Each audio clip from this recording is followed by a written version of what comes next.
Hello, good morning, good afternoon, and good evening. This is your boy, Dr. Okwebanwo, live on the Fearless Netpreneur podcast.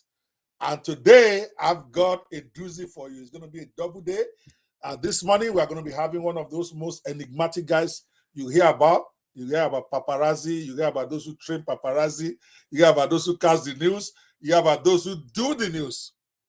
He's one of those OGs out there that is going to be breaking it down for us on the side of social media, the media, and how it affects you and affects me. I'm so excited to have this gentleman here with us today. And then later tonight, we are going to be having Luis Estrella, the prompt engineering king. Tonight is his day. But for this morning, you guys know what we do every day is bring you Hotseat conversations with game changers. That is those who are making a difference in their industry. People who can give you something that you can take away as something that you have learned. That's why I bring them here.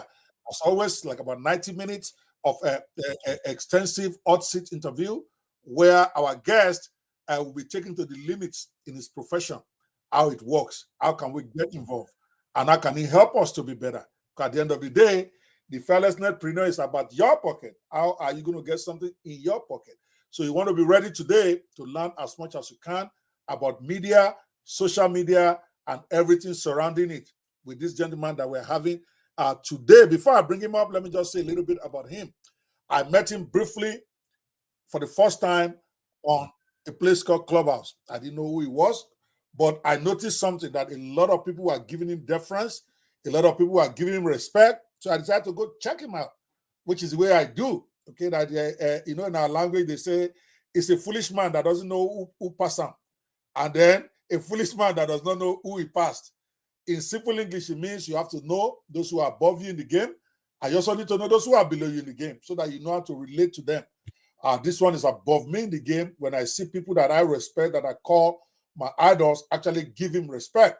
So I went to check him out, only to find out that the man is a very accomplished media personality. His name is 10G Colin. That's what they call him, but I call him Colin Drumond. I still don't feel call him 10G. He's going to be explaining in a minute, but that's what all his friends call him. 10G is a trailblazing street journalist with a rich background in traditional and social media. He's a former force behind TMZ's political coverage. We all know TMZ, one of those always coming up with one scandal or the other about political figures. It was actually one of the forces behind that. It now empowers companies and individuals to craft content and cash in on their expertise, which is where you come in. Because it's going to be showing some of the questions we're going to be discussing today will be how you can be empowered to craft content and to cash in on your own expertise. With his finger on the pulse of trends and technology, Colin is the go-to guru for amplifying online presence and widening audience reach, which is what all of us are trying to do. He embodies the essence of tenacity and passion in his craft, and those are two words I love. Guys, welcome with me, the great 10G in person. How are you, sir? I appreciate Dr. OB, man, and just blessed to be here, and thank you for having me. Even want me on your podcast. That means a lot. Thank you so much. First, I want to appreciate you personally for taking a chance on me. You don't really know me so well. I'm not a notable figure out there, but you did something that really impressed me, and I'm forever grateful for it. I was expecting that when I approach you, you're going to say, well, go send me the link of your podcast. I want to know how big or small you are. But you didn't even hesitate. You said you are happy to support a black brother doing something. That meant a lot to me because the few discrimination I would say I've seen is from fellow black brothers in America. We're going to come to that later. And you just received me like that. I didn't have much problem with the white guys. I'll be honest with you. When I talk to them, they're generally more accommodating, but my black brothers. So I was nervous a bit when I was going to ask you that what if this guy just shrugs me off? How am I going to feel? But I told myself, well, if you don't ask, you're not going to know.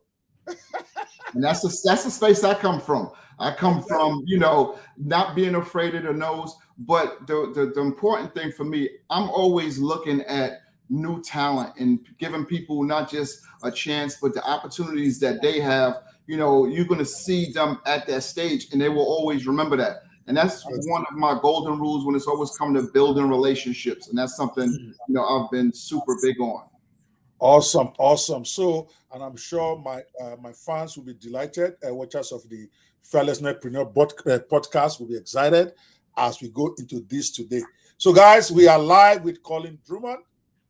Excuse my typo there, the former Washington bureau chief for TMZ and a 2 times Emmy Award nominee. I never knew I was going to ever talk to somebody who has even been close to Emmy, not talk less about being nominated. It's a big thing in Africa. When the thing comes out, we all make a big deal out of it. And we are live with one of those guys who not only has covered it, but himself has been nominated for one of those awards a couple of times. So it's going to be a great day today.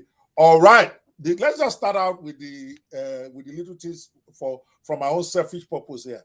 Every time I see them talk to you, they say 10G. What exactly is 10G? How did you come about that? Okay. So this is something I learned early on. I used to with one of Michael Jackson's bodyguards, and hearing him tell a story. Most people don't realize when Michael Jackson was at his heights, and he used to wear the glove on the one hand, and people always say, why just a glove on the one hand? What does that, mean? And it was the reason why he did it. It was a conversation starter. So it's always you have to have something that's gonna pique people's curiosity.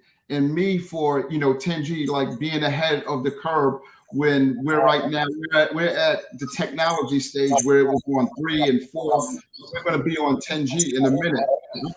On the frequency of everybody, and that's what it's always big on when being ahead and understanding where everything is going. Awesome. Okay, mystery solved. Well, I've been wondering every time I hear 10G. I'm like, okay, when I get him on my hot seat, it's going to be one of those questions. Thank you for answering that. Before we even go deeper, see, I will be remiss.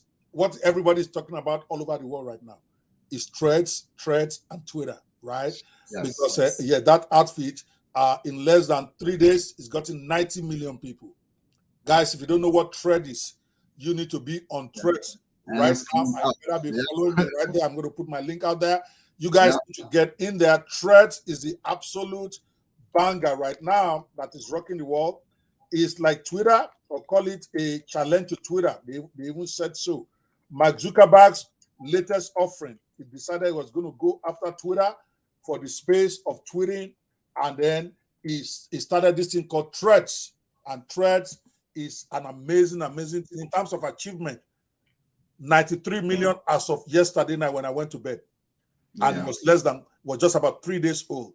No other app has ever come close. Nope. The fastest, which is ChatGPT, got to 1 million after 5 days. Yeah. Okay. Threads got to 93 million in 3 days. So my question for you, 10G, is what are your thoughts on this developing war between Twitter and Facebook on the new Threads app? Because Twitter has gotten its lawyers to send a cease and desist letter to Facebook, and they're already threatening they're going to is war. Elon Musk already tweeted about it. He called Zuckerberg a cheat. Now, what are your thoughts from your own industry perspective? Is this more theater? Is this serious? What do you think about it all? Right now, when I look at that, it's like Mark Zuckerberg these days, he's playing chess, and Elon Musk is still at checker stage, because what happened is, Zuck, he saw an opening right away. He saw that people were leaving that platform and were dissatisfied with what Elon Musk was doing over there. And he already had now a lot of his co-workers, a lot of his ex-employees from Twitter coming over to Facebook. And when you get, timing is everything. And that's one thing I've always been big on, in understanding timing and how you use it. So with them already developing it way before and trying to figure out how to put threads in, they didn't even wait till it was fully all the way developed. They just pushed it out there, and it caught everybody by surprise, because you didn't hear anything about like they were leading up to this. And so where more people could go, and they bring people in and to figure it out and let them work on it and see, put any promotions out to it. They literally dropped it, and what we call in our world, that's like a shock drop. And that shock drop was enough to create FOMO, and with the fear of missing out from other people. So what Mark Zuckerberg is doing, it's beyond their belief that they could have grown like this at this point right now. But it's just, it's so easy, and people now are at that stage where, man, just the functions on here, and it's so clean. And so they have also taken a page out of Apple's book, where they've made everything just fluid. And when you have that, and you have people, and this is not just a shiny new object, because there are a lot of people who aren't fans of Mark Zuckerberg, but you see, he hasn't been the one in the forefront of it, and that was a genius way as well. All they started doing was saying Threads by Meta or anything like that. It wasn't like Elon Musk is doing this, and that's the difference. Because when people don't start vibing to if you have a product or service and you're the face behind it, it kind of stops. It doesn't even want to give people a chance to look at it. So them just dropping it the other way, and as a shock drop, and not giving people awareness to say, hey, Mark Zuckerberg is behind us. We don't really like him either. Not giving it a chance. They put it out there and let people try it out, and then it's like everybody's in love with it. And it's going to go to the moon. It's no stopping it. The toothpaste is out the tube. You can't put it back in, no matter about with Elon Musk trying to, sue on. All that is just showmanship. That's all. It's going nowhere. Really? Okay, well, let's talk about that a bit, because that is your forte. So I can afford to spend some time on these threads and Twitter. Now, beyond the tantrum that Elon Musk is throwing, I expect him to throw the tantrum. But do you really think that Threads is going to dethrone Twitter on the micro tweeting industry? Because they're basically the same. I have Threads, and I encourage everybody watching this right now, if you haven't gone to Threads yet, you need to go in there and please follow me, so that you can be getting updates on this, my Fearless podcast show. But my question to you is, from what I see there, and I want to be very, very objective here, I love Threads. I already got more than 1,000 followers there. But my point is, it looks like a very poor copy of Twitter. Okay. There's nothing you can do on Threads right now that you cannot do on Twitter. And there's a lot of stuff you can do on Twitter that you cannot do on Threads. Yes, I agree. Threads is catching fire right now, right? 93 million in 3 days is not something anybody should sneeze at. It took LinkedIn 1 year to get to 1 million. Right. So you get an idea, guys. For those of you at home, it took ChatGPT 2.5 months, okay, to get to 100 million. They are getting there in 3 or 4 days. So what do you think? But I don't see much to it other than the exterior. See, okay, the thing about, does Threads bring a new type of experience versus what Twitter, and you're saying it has the same thing. The difference is, this is not just new. They haven't even put all the bells and whistles on there yet. You're looking at 3 days of I'm just using it. And if you notice, each day it's been something else applied to it that's going to enable you to start, doing it, having the normal feel of a social media platform. In a minute, it's going to be where they're going to have all the bells and whistles. They're going to have the new things. But what's more important, what people don't understand, and it's not a big talk yet, but you're going to start hearing about it. It's a new thing happening with social media, whereas the people that you grow on these platforms with, you're going to be able to take them off that platform. And when a new platform goes, you're going to bring all that audience with you.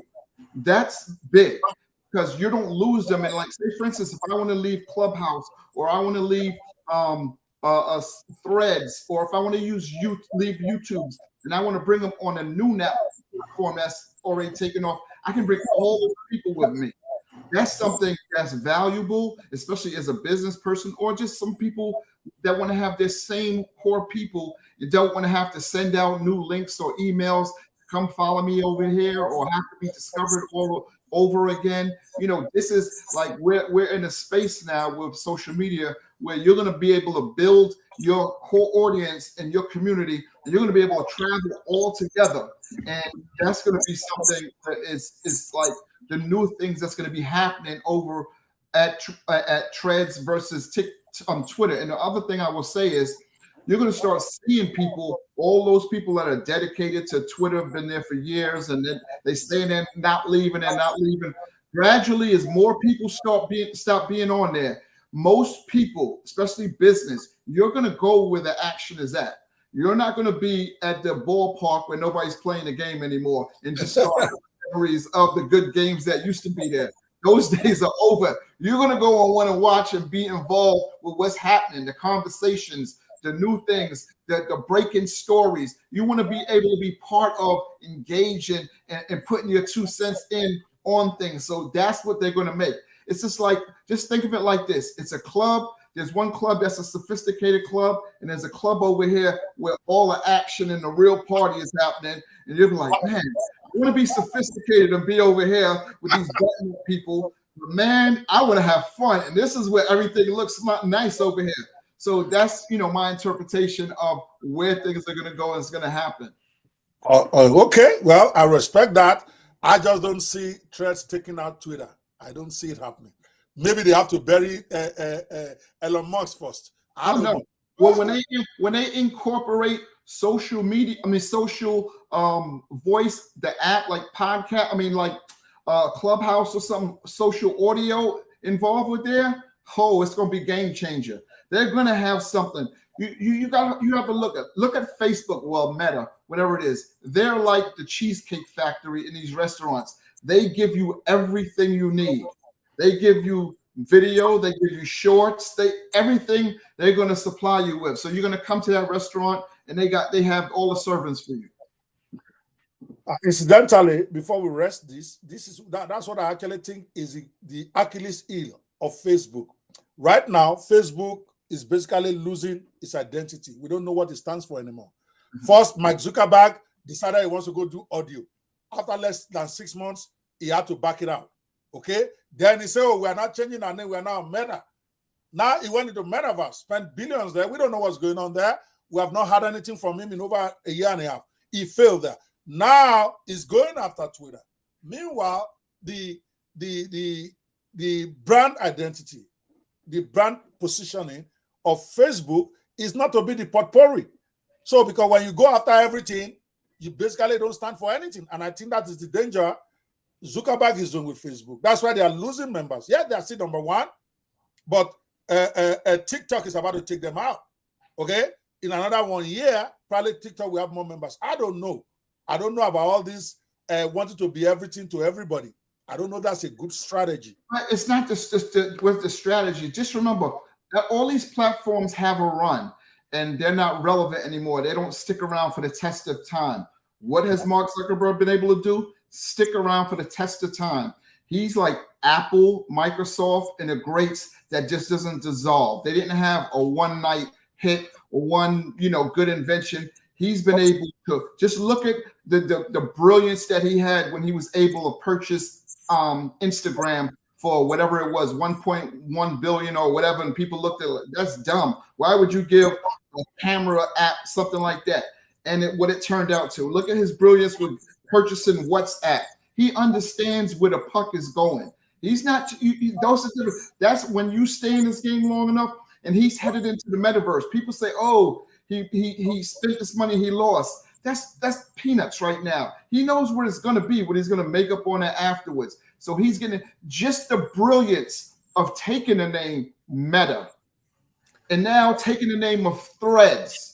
That alone in marketing is the brilliance of not having to spend money to have to market that name in that industry. And that's why he wins so much. Oh, fair enough. I agree with you to a large extent. I just thought, now you are correct. He won with WhatsApp because WhatsApp was not associated with Facebook when he bought it. Pay attention. Instagram was not tied to the apron strings of Facebook when he started. He started as an independent company on his own, and he made it. Now, he even bought it. He didn't start it. Now, these threats, I think, is a bad idea in the sense of tying it to Instagram, it would have been okay. And I agree, Elon Musk needs a competitor. It's been a nuisance for a while. Now he's asking us to pay for the blue check mark that we earn fair and square by his own rules. Now it's not saying we have to pay him. Now it's make everybody make us pay. I understand the business side, but it's been pissing up a lot of people. It's getting too political, right? And even though I'm right wing like him, but I think if he's running a platform like that, I know the dangers of that. First time on Clubhouse, because when I started Clubhouse, I was very opinionated in politics because I didn't think I was going to end up wanting to do business there. I didn't even know what it was. So by the time I decided I was going to do business, it was almost too late for my constituency. It has been a split. There are those who don't want to hear anything about me. They want to destroy even any business I start. Why? Because we have a disagreement on politics. Because that's what politics does to you. So he is going there. And I can't advise Elon Musk. He's easily one of the top 3 richest people in the world. So he obviously knows more than I do. But I think by politicizing Twitter, he's pissing off so many people on the other side of the divide. Okay, I may be with him politically, I'm with him politically. But there's a lot of people who are not for him, and everybody's looking for something like threats. And then threats come out, and now everybody's migrating. I just thought if that care is not taken, threats may reduce the potency of Instagram because they're getting tied together and they're not the same thing. But we'll leave it at that for now. We're going to come back one day and talk more just on threats, right? Let's move on. We have a lot of questions for you today. Now, I saw your resume while I was researching you, like I always do all my guests. I don't just assume because I knew you. I want to know what I didn't know about you so that we can have a very rich conversation. That's why I call it the hot seat conversation. It's going to start heating up a little bit. Now, what exactly? I saw that you are self-described. Even in some reports that I read, they describe you as a street reporter. What exactly is that? What's a street reporter in the US? So a street reporter is where I'm not conducting traditional types of interviews where I have to have a sit down, have the cameras, have the microphones, and doing all that. So the beauty of street reporting is it allows a person to be genuine. So it's not like it's where you have to, it's not anything where they have to, you get the publicist where we're only answering these questions. We didn't, in my cell on this all the time when I would, this people didn't realize, and this is where we were ahead of the game. When I say we, I mean TMZ in the sense of short form video. We were doing that way ahead before it even got popular. And so this allowed a lot of people to see a different side of a celebrity or a high profile person, but see them in a different lens, see them as a normal person, not in the industry that they're normally about. And that's working because people gravitated to that. And, you see somebody outside of their comfort zone in a way where it's like they're giving you like just showing different insides of themselves and, how witty they are or how demanding or, those things play as well, not just on TV and on social media. It helps them get deals. It showed how popular they are, how witty they are. And, that was, something where, I really, kind of understood how to interview and how to really get people to talk in a way of like feeling comfortable about talking about anything, but doing it in a different setting. That shows real, that was big results. All right. Let me do a quick mic check here. Clubhouse, if you can, I hope you're not getting too much echo. Because typically I will mute myself to reduce the echo, but it looks like it's playing fine. Can you confirm if you are hearing the audios well on Clubhouse and Gist House? I know we are live on both platforms. And of course, those who are watching us on Twitter and those who are right now on YouTube, hopefully you guys are really having fun. But I'm live also on my personal Facebook page. If you guys are struggling with the one you are watching, you may want to come there. And I think that one is very, very clear because that's the primary place we are broadcasting to. All right, Gist House guys say they hear me very well. Clubhouse, I need you guys to put something in the chat for me. Come on, guys. All right, I see several. Olu, Sarah, Taiwo, Benjamin. Okay, I see why it's clear now because you are not in Clubhouse. Okay, see, typically when you are in there, I have to probably mute when I'm talking. You need to get into the clubhouse room actually, because you're going to be taking questions. All right, let's keep moving here. So he said, just explain to us what a street reporter is. Essentially, you are saying a street reporter is someone with no agenda like the traditional media. You just go with the flow with what is hot on the street. Is that what that is generally? Yeah. Okay. Yeah. And it's interesting topics that they can relate to or take them out of their zone. And that's, and I'm going to tell you something, this is what normally works. And this is for anybody, if you ever want to do an interview, whether it's podcast or whether it's just, and you want to build a relationship or get conversation, this is the hack. What you always want to do is, if somebody's in sports and you meet them at the restaurant, guess what? Don't talk to them about sports. Talk to them about movies, politics, something else. If you see somebody who's a celebrity, don't talk to them about movies. Talk to them about sports, hip hop, or something else. And you get conversation and you get a different insight from them in that perspective. And they're going to be more engaging and it's going to be more natural because they're not thinking, you know, about like just all the types of questions they're normally asked about their industry. Interesting. All right. Now I see. Okay. I see how you tend to catch people unawares. Okay. And I thought that that's a brilliant strategy. I have a video for you, 10G. And then I'm going to ask your reaction about it. It's a very short video, like 15 seconds, but you're going to love it. Favorite gift for my mom. She's not doing well. You know, a wonderful thing is that jewelry box that's at Moose. that I had on Favorite Things. A beautiful red jewelry box with a little. That's too expensive for me. No, it's not. It's really not. It's like $100 and some. A little low on my price budget. Lower than $100?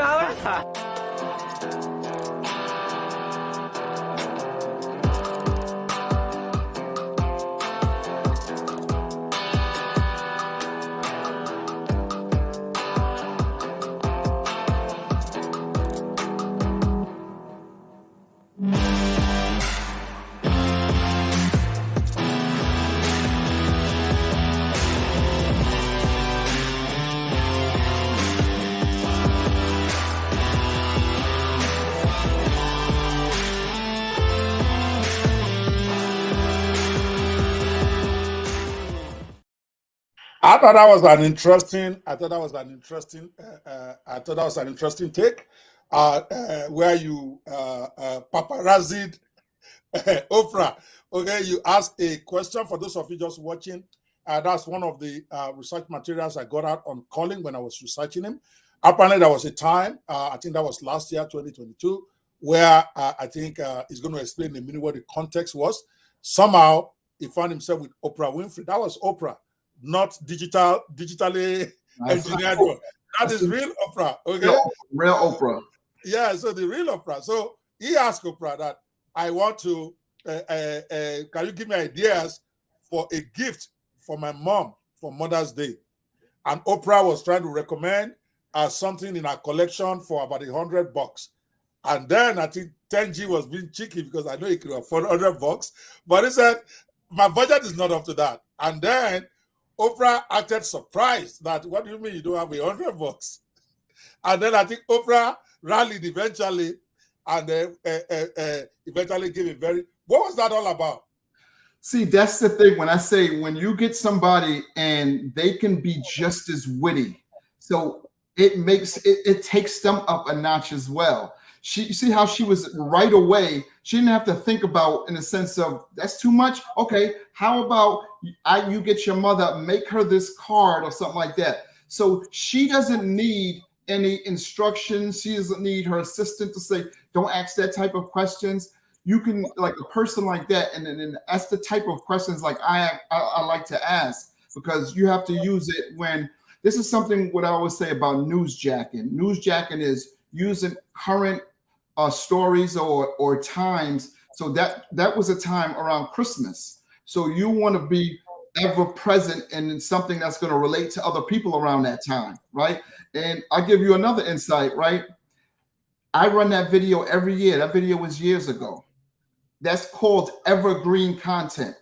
That's gold. You can make a video and years later, I'm gonna play it next year, the year after, and it's still gonna go. There's different people that's gonna see it that never saw it before. and it goes viral every time. And it's because it's just because you invoke raw emotions from someone. And as when you're doing interviews, and whether it's on the street or whether it's inside or it's just in conversation with you and your friend, you have to inject thoughtful questions that's going to invoke a certain response that's just not, you know, the same run-of-the-mill type of things they always ask. And when you do that, you're going to get raw reactions, and it's going to be good, and it's going to be memorable, and then you get to create evergreen content. Yes, interesting, because you're right. You see fans commenting by one of the fans' judgment when he said $100 was too expensive. One wrote, while another said, when she was surprised, they not had to remember not that everyone is in a bubble. Another fan said she was shook that $100 was too expensive. Do they even make things that cost less than $100?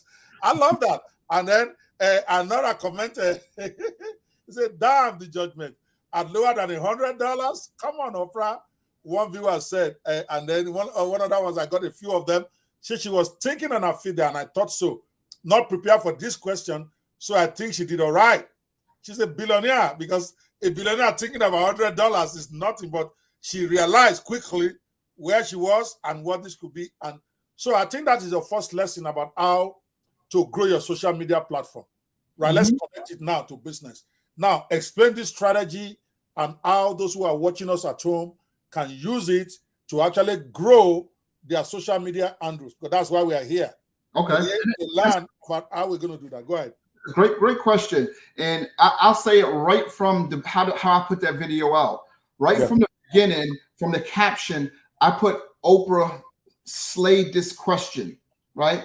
So now it invokes curiosity with people. What did she just slay? You know, so I forgot about a gift or something like that. I think I put that in the title because it was during Christmas time, right? Okay. So now I automatically, and then they know it's going to come up to that point. My way of getting Oprah to talk on something like that, I know she has, you know, she's real, you know, a part of like that Christmas spirit where she does all these different things, right?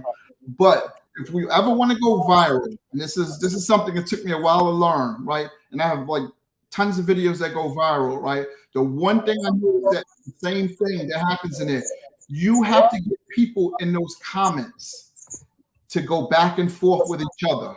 You want them to engage in, some believe it, some don't. Some have their opinion. So when you get some people to, you know, and it could be a celebrity, it could be a topic, you know, you get them to disagree with each other and they have different reasons why, then that's a win. Because what happens is the platform that you're on, whether can you take that again? How to go viral on social media? Start over from there. Okay, so this is how you, and it's a good question because this is how you go viral on social media. What you do is typically when you create that piece of content, you have to have in your mind, I want to make it where people who watch it, it could go either way. Two people could have different opinions on it. And what happens in the comment section, they're going to say something. They're going to say, let's say with that video, people was like, I can't believe Oprah said $100 is nothing. And then you're going to have people on the other side who feel like $100 is a whole lot. I can't afford that. So you get them to have that conversation. And then what happens is now the algorithm sees those comments going back and forth. It triggers the algorithm to say, hey, we want to keep these people on this platform, and we're going to start rewarding this piece of video to other people. So they start pushing it out to more people. And then if it's a good video, more people are going to do the same. And then they're going to argue in the comment section. And all that does, it allows the algorithm to see this video must be really good. I'm going to start pushing it this way. I'm going to start pushing it overseas. I'm going to start pushing it to people who don't even know Oprah, but they know about a topic. I'm going to push it to people who are considering buying Christmas gifts. So it starts going all over, and that's what starts creating the viral. And then people pick up on it now, and it gets seen, and then you understand, like, it's either from the conversation you invoked a question that could go either way. And that's why, like, the type of people I like really like to do videos on I like to do it where it can be, it can be not just a controversial topic, but it can be not a no-brainer question where it's a 90% of the people like you going in one direction. You want it 50-50, 50-40, 60-40 in between those lines, and then you have a winner. And sometimes how I find that out, I test things out on different platforms and see what other people engage in first with questions. And that's what I'm going to use Threads for. Guys, you heard that from the master himself. He's not just talking the theory. This man has done it. Is that the same thing as trolling? What has trolling got to do with how to go viral on social media? Talk about that a little. Yeah, trolling. Yeah, because you're a master, right? You're a master of trolling. Yeah, trolling as well is like you can disagree and see somebody. Like if I do an interview and I troll somebody in the sense of like, let's just say Taylor Swift, and I'm like, your concert stopped selling out all of a sudden. Why? So I'm really going negative. But and I'm more always wanted to be a win-win for whoever I have as a not just the audience but the personality. So a lot of times when I have those high profile people, I don't go negative because I know I'm going to see them again and I'm going to want to interview from them again. But if they start in the conversation, start shutting me down or so, then I can go straight in. And it's understanding like how can I be just as witty as them? Like people like Alec Baldwin, he'll change up on you, So I gotta meet that and be prepared for what they say. And that's where listening, when you're doing like interviews or conversations like that, you understand what someone's saying instead of already having in your mind what you're gonna ask or answer. So you let the flow go with it as well. Interesting.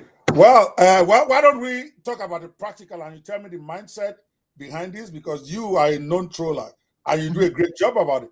Okay, what about this incident about which one do I throw at you now? Okay, because I got you. All right, what about this one? Okay, when you stuck Hillary Clinton about the $10 bill issue. Okay, what was the strategy? What was the thinking behind that?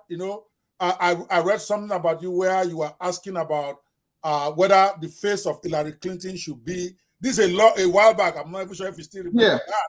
Okay, where you are asking whether the face of Hillary should be on the $10 bill, and the thing went viral because now all of a sudden is what everybody is talking about. Is that what you are talking about? See, that's the thing where you're going to have people who love Hillary Clinton, and then you get a lot of people who hate Hillary Clinton. So when I could ask her a question and let her answer it, no matter what she says at that point, it's like, because I'm asking her about like, it was supposed to be, a black person supposed to come on and be on a dollar bill. Maya Angelou, yes. Right, and all these different people. So now I'm asking her take on it.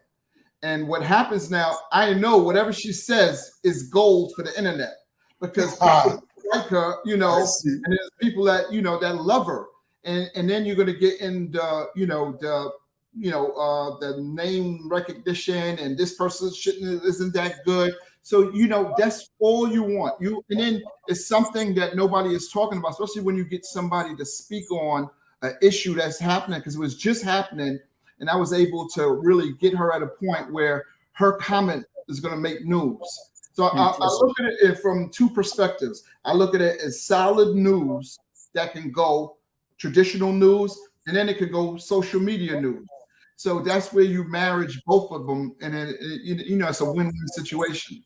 100%. Basically, asking polarizing question. You really don't care whatever answer they give. You win. Whatever answer they give, you win. Yeah, it's like your question right here. Hillary, do you think Maya Angelou should be considered for the $10 bill? Whatever she says is going to be talk of the town, both sides. I love that. Guys, I think that's a very big tip right sometimes there. you have to phrase questions where they have to give you an answer in a way where, like, because a person's not going to stay silent on that, because you have to, because it looks like, okay, I don't want to, be into that. But if they talk and then it means something, and then later on it gets a lot of attention. Okay. All right, guys. I think we've got a couple of nuggets right there on how to go viral on social media. We're going to be coming back to this team over and over again because I've got the great Colin Drumond, the 10G on my hot seat, and he will sweat before he leaves here today. He's still handling it well. He's on the other side of the camera now, so I got to rough him up a little bit. Okay. Now let's go to a little bit more serious stuff now. What are some of the challenges you faced as a street journalist? And how did you overcome them, especially as a person of color? I'm setting you up right now. I'm giving you advance warning. We're going to go deep into that. But I want to get first, okay? What are some of the challenges you faced as a street journalist, and how did you overcome it? Because I have lots of journalists in Nigeria watching this right now. Okay? One of the people that commented earlier is one of our top bloggers in Nigeria, this person, Niger Hottest Gist. So they want to learn from the master in the US. Go. I'll tell you. So how I had to overcome a lot of the, negative ways of like being like categorized as like paparazzi, or you're not serious enough as us, so, and I'll say this because you remember what I had to do is I single-handedly had to go and break into Washington, D.C., where it was all buttoned up. They didn't look like me, didn't color like me, didn't dress like me. And I found myself initially coming in there and saying that I was going to dress and wear a shirt and slacks and do all that stuff, but that's not me. You see from behind me, I wear sneakers, I wear t-shirts. This is the most dressed up I'm going to get for something for work or anything like that. So I had to let my work stand for itself, and I realized I'm not dressing like that. I'm going to be different, and I'm going to know how to stand out. And I thought, ways, how do I stand out? How do I make myself in a way, not just the co-workers around me, in the sense of the other photographers and reporters and videographers, they weren't going to take me serious, and they didn't. So what I did is I built those relationships with all the high profile people now. I built it early on by putting in hard work, in the sense of my first thing, what I always would do, and I still do this to the day, is like before I would even interview them sometimes or talk to them, I would like, how can I make this a win for you? How do I make you feel comfortable in this situation and you come out with a win? And that's all I want to do. And the main thing that I realized, and it took them a while to understand, was I wanted to humanize their voice. I didn't want to talk about anything that was normal in what they normally do, their conversations and the interviews, radio stuff, podcasts. I wanted to come from a different element. I wanted to showcase a different side of them that is not really past something. So I would have to do my work, and then I would vibe exactly how they were doing. And then that was something where they started realizing it was good for them as well. And the more successes you start having, people talk. And I think that's the biggest thing, in like your value and your credibility starts building up, because I always tell people, you can't refute your credibility. It's not, it's not something that, you mess up and you take advantage of something in a sense of like being respected, how you carry yourself. Like, am I going to go, hardcore and just, I wanted to be in a professional manner, but at the same time, this is a street interview. This is still no bars, where it's not like I have to ask you a certain question. I'm not doing that with anybody, because I feel like nothing is off limits. If you're, this is the thing. If you're a high profile person, you already understand that. And these are the things the public wants to know. And if it's something you don't want to answer, it's cool, because there's always ways around it. They always go like, don't feel like talking today. And I respect that. I never, in a sense of like they don't want to, and I'm constantly following them or doing all that stuff like that. I might say, come on, man, give me a clip. I know you watched the Yankee game the other day, and they're terrible right now. Are they going to get at least a little better, in the next season or something like that? So what I would always use, and to make people feel comfortable, it was always a soft, open-ended question, in a sense of something that they like, to get them open, and then you come in what you really want to talk about. And that started working for me. And, I started, especially at a time where video wasn't popular. You have video, especially among politicians, it looks like you're coming in for a hit job, like you're trying to take them down and cross them up with something. But once they realized that I could care less about politics.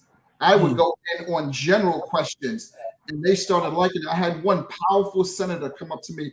He said, I could have cured cancer and went on CNN, and I wouldn't have got the amount of phone calls that I got when you got me on TMZ and you got me all online for my answers. He said, my children and my family members, everybody was calling me. And that type of exposure was totally different, because then it hits different. Nobody knows it. It's people, you always want to cross over. You want to cross over into the pop culture, into the seriousness, into the hip hop culture. And that's what, I try to do for individuals and high profile people. Awesome. Awesome. Thank you so much, guys. I hope you're learning. Everything is all about how you show up and how you carry yourself, especially when it comes to going viral, running your social media platform. For those who may not be aware, we are live right now with the great 10G, Colin Drumond, former Washington Bureau Chief, a 2 times Emmy-nominated journalist, a media consultant, and he has had the pleasure of speaking to 5 different presidents, and that is going to be my next question. I want to know what he learned from speaking to 5 presidents. But before we go there, I need to introduce you guys to an event that we have coming up on Tuesday to Thursday. Mr. Colin Drumond himself, 10G, is going to be there. We have assembled 12 of the hottest guys who are talking about technology, AI, and how it can apply to your business, how you can use it to increase your bottom line, how you can get yourself ahead of the curve. Tuesday to Thursday is going to be my first AI business summit, where we have assembled, like I said, 12 of the tough, talking and hot doing guys in the AI industry. They're not just talking about it, they are doing it.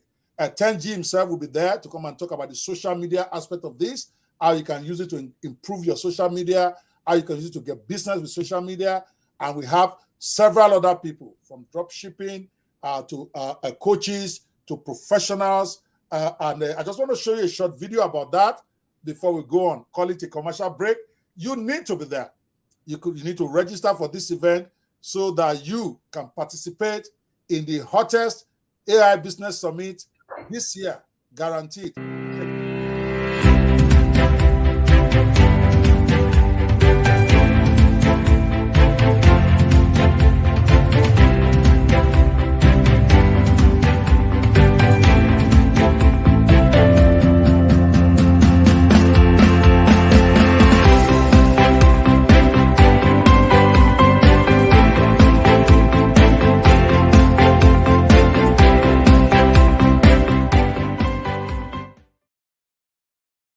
Alrighty, guys.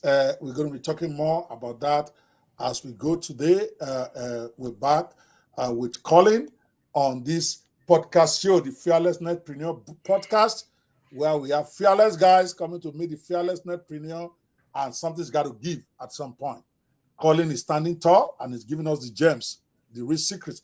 I'm going to implement that. I have some guys that I need to engage on Clubhouse. I think I'm going to use one of those strategies to just ask a disruptive question that has got nothing to do with them, that will make them talk. Okay, I got that. I hope you guys at home, you're learning. That's how I do mine. Now we want to talk about this. I mean, when I was checking Drumond out, okay, I see the man has spoken to 5 different presidents in the course of his career. That is rare. I haven't even spoken to one, and I've been around for a while too. So when a man has done it 5 times, you got to show some respect. So, Colin, what I wanted to do for me, or 10G, okay? Am I allowed to call you 10G now? I know that's what your friends call you. Yeah. I'm trying to work my way. You're my guy. Okay. Hey, I'm a hustler. Okay, so you want to share with us, if you can, the names of some of those presidents you've spoken to, and more importantly, I wanted to share with us your 3 biggest insights from those conversations, either in front or behind the camera, because when you meet world leaders like that, I don't care what president, whatever country they are in, there has to be an insight that leaves a big impression on you. And doing it 5 times, I can't even begin. If I were you, I would have written a book about that. My conversations with presidents or something.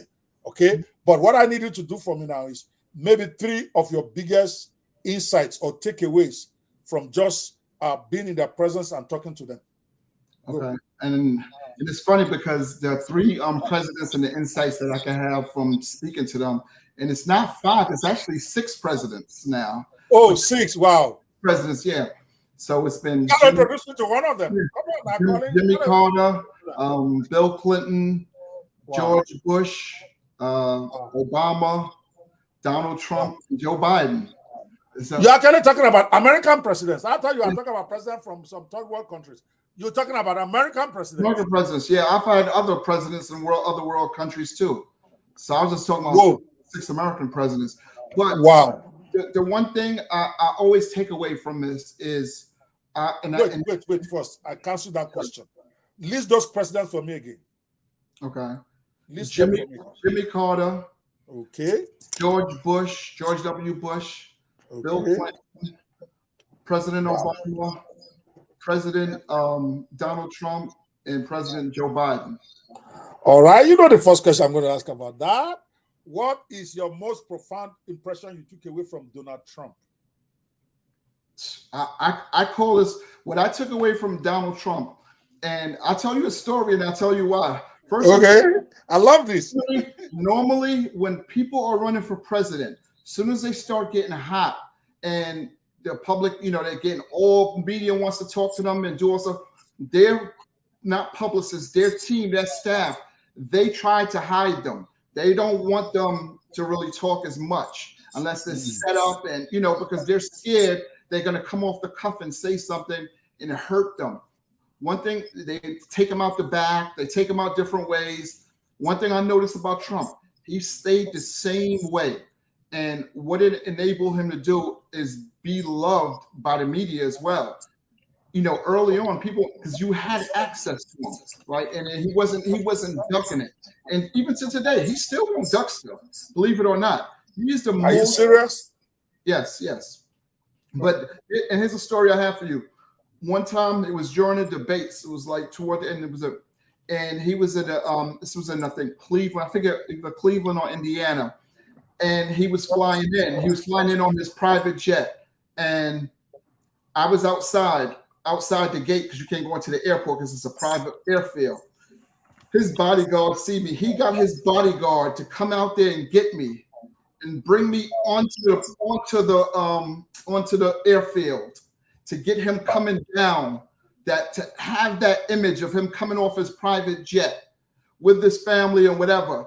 And now listen to this. This is the thing, and I didn't realize this till years later. I'm not even supposed to be back there. You have to have a passport. You have to have all this stuff. He got them to come and pull me and bring me back there and do all that stuff. And that's how I said, this guy's a gangster. He does not. He knows the image he wants to portray. He wants you to see it, and he understands media. And I was just like, wow, this dude is awesome in that way. So, okay. Yeah. So it's like the way it was even before he became president. He's a showman. Yes, it was the showman. Yeah. Okay. What is your most profound impression about Barack Obama? I loved him. I voted for him first time, but I didn't vote for him second time because I didn't like his policies. But what was your impression of him? He knew not just how to work a room. He understood a lot of my impression on Barack Obama was he knew how to work the room. He also knew people. And this is something I learned, as it go on. Most of the presidents, they have a photographic memory of names, people, and if they met you before, where they met you at, if they took a photo with you, if they signed an autograph for you, and you don't get that among high-profile people because they see so many people all the time. But these presidents, they know it, and Obama was exceptional with that. He would he could call out names, it was people that he at a restaurant. So it was different instances, and I seen. And then he had that he had that that likability right away when you were talking to him. It's like you were lost with friends, and having that is what gets voters into feel like they're a part of you. And I got that right from him right in the beginning and the end, his second term, the same way. All right, guys. If you have questions wherever you are watching this for, type it in the comment section. If you're on Clubhouse, or if you're on Gist House, or if you're on Facebook, I will be sure to bring some of these questions up for Colin. Typically, when we finish the interview, we normally will go to Clubhouse to go have a post-event Q&A, but we won't be able to do that today because I have to prepare for the next guest. So, guys, whatever questions you have, you want to post it in your comment. If you put it on Clubhouse, I will see it. If you put it on Facebook, I will see it. If you put it on Gist House, I will see it. And the other places will be brought to me by the software I'm using, even though I'm focusing on my personal profile on Facebook right now. But your questions on the other platforms like LinkedIn, I will see on the site. All right. I love this part. What is your one takeaway from Bill Clinton? He's a people's person. When I say, out of everybody, you know, this is the thing. What makes a president? They say in politics that you choose a person and a president is someone you look at that you can go out and have a beer with, or for a wine with, and it doesn't matter whichever side of the aisle you're on. If this person is somebody you can go and have a conversation with and is just like you in a sense like that, and that's what Bill Clinton is. When Bill Clinton is out, even now to this day, fans still go crazy for him. He's approachable. He's just like nobody's a people's person like Bill Clinton, hands down. Interesting. Yeah. Bush. What's your takeaway from Bush? Bush is, I think. Which of the Bushes did George W. Bush. George W. Bush. I don't know which one That's that is. the second one, the young one. The second one. Okay. Yeah. My impression on so smart Bush, one. The not so smart one, right? He's witty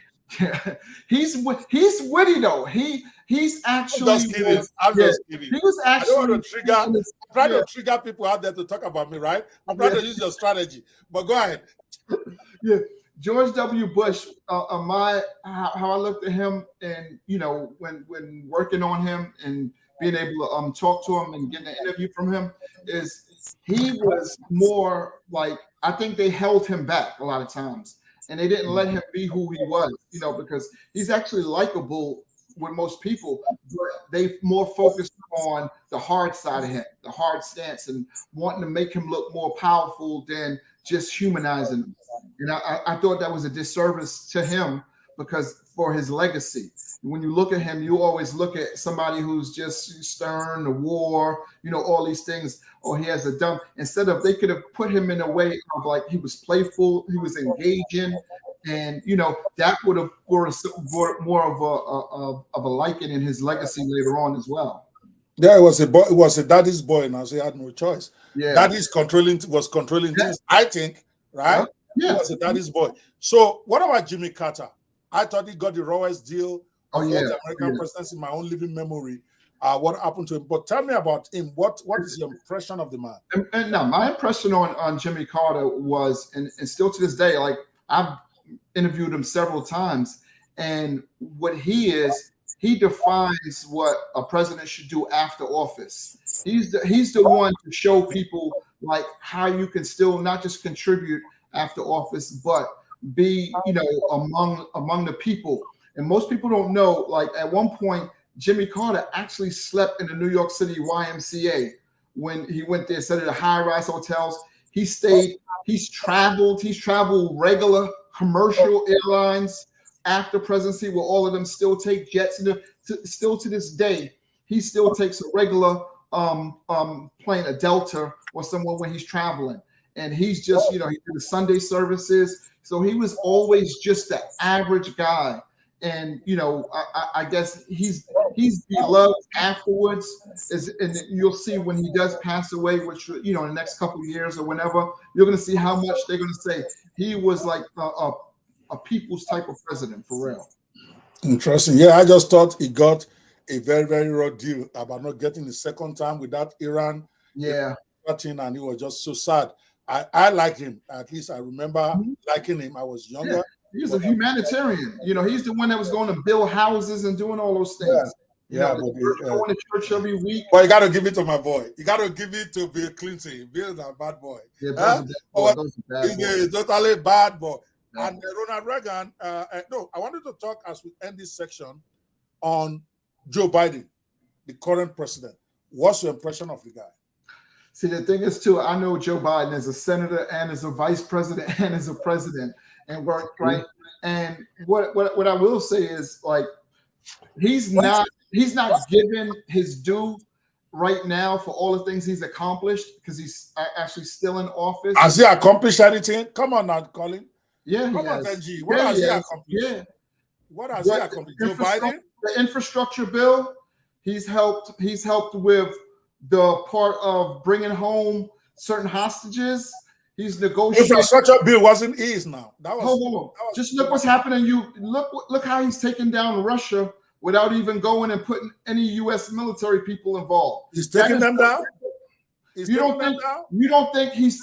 think America is funding Ukraine to do all this stuff, and America's influence to get other people on board has taken down Russia? Exactly the problem with Donald Trump. They didn't even have to go take them down. It didn't happen. We're talking about facts. We don't go off of what should have happened or who didn't. No. What's happening now? U.S. does not have to send any military people and they're dying overseas. And Ukraine is fighting a war for us to take down Russia. Benji. Yeah. Benji, it is fact. Russia did not dare to do anything when Trump was there. That was a mistake. They wish they would have. You are saying they should have. You are the one not talking facts. Now I'm giving you facts. Okay? Let's talk facts. Okay, go ahead. Okay? All those guys, all those bad actors, they cannot move. They could not move when Trump was there. So when somebody is cleaning up a problem that should not have happened, don't give him credit. Why will Russia be bold enough to go invade Ukraine when we have a president? Now you are telling me he was doing a good job cleaning it up. Okay. We ran away. Hold on. We ran away with our tails in Afghanistan and even left our equipment for the Taliban in Joe Biden's era. What are you talking about? Joe Biden? Yeah. Okay. But let's not get into politics too much. Right. You're my guest. Okay. You're my guest. One question though. One question. Yes. Does Russia, you think Russia regrets invading Ukraine now? That is irrelevant. That's a yes or no. That's a yes or no. I don't know. No. Yes, they regret it. Yes, they regret it. Because you're seeing, okay? Just like we regretted Afghanistan, Vietnam. That's not the point. There's a war that a smart president will make sure it never happened. Now, is it not costing us money, even if it's not costing American lives? Is it not costing us money to be supporting Ukraine? Yeah. What if Russia had never invaded? Will you not have saved billions? That's the way I look at it. They tried during the time of Trump. They knew Trump is a cowboy. You asked me about Joe Biden. You know Joe Biden is a genius on foreign policy, right? You do know that, right? And he was a racist, remember? Joe Biden was a racist against Africa. You want me to play his video? You want me to play? We could say that we could say he was a racist. Yes, so when he was a senator. But he didn't like black people, he was a racist, and you are here defending him. What are you talking about? I don't know. I guess at some point we could look at some older people during that way of growing up, but you can forgive and you can understand and you can see what he's doing right now. I know he's been doing a lot of things. All right, okay. Since you are defending the man that called us names in Africa and didn't like black people, let me go there with you now. Okay. So let's switch over. But before we switch over, I wanted to do a little game with you. A little game with these 6 presidents. It's fun. Now I'm going to call the name of the president. And I want you to give me one word. No explanation, nothing. One word that comes to your mind as representing him the most. Okay? Are you ready for the game? Yep. Jimmy Carter. Humanitarian. Bush.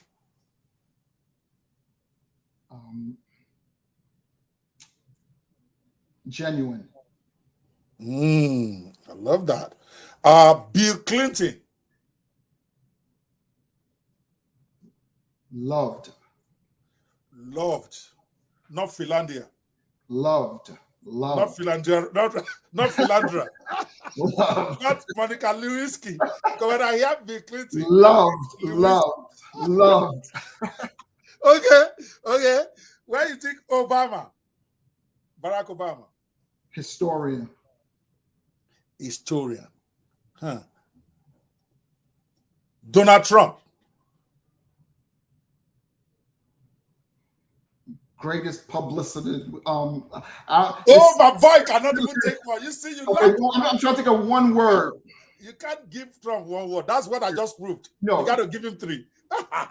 Game changer. He's a game changer. Game changer. That's 2 too. I love that. Okay, Bill Clinton. I just told you. Joe Biden. Joe Biden. No words. See what I'm saying? It's one. I'm trying to think of a word, a synonym for not respected enough. Underdog. You see? Exactly my point. You just prove what I've been saying. Joe Biden has no brand identity. You have to think about it. Yes. Yeah, of course. And it's a fact. It's a fact. Okay. It's hard. You got to remember, listen, it's hard to take over for when somebody else does a great job. It's just like if Oprah would have had her show and then she just passed on the Oprah show to somebody else after her, unless they change everything drastically, people would not have liked them. Whoever it is, I don't care how great the other host was.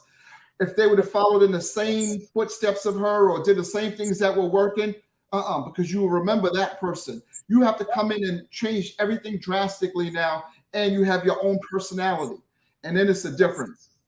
All righty. Okay, let's move on because I wanted to segue from the Joe Biden era when he was still doing all this. I'm surprised that most of our people don't even remember that Joe Biden actually had a racist past. I'm saying it because that thing hurts me when people try to discount that. But I understand what you're saying. He's president now. Maybe he has changed. Maybe it's no longer in his blood.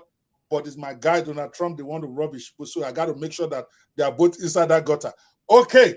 Now, as a man who has been there, done that, how far will you say the media has come in the area of diversity?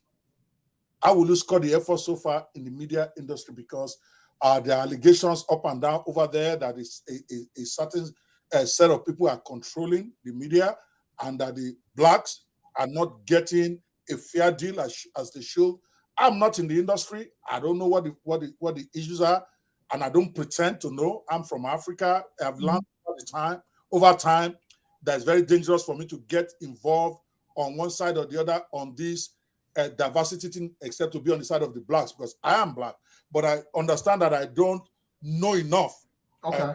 So how far would you say the media has come? Yeah, that's a great question. And when I think about how far the media has come when it comes to diversity, what I've learned, and I didn't see it before, but now I can see different things from being in the industry. And I know, like, for instance, I know when a story is told when it's let's just say a black high-profile person, and I'll give you an example, and it's changed recently.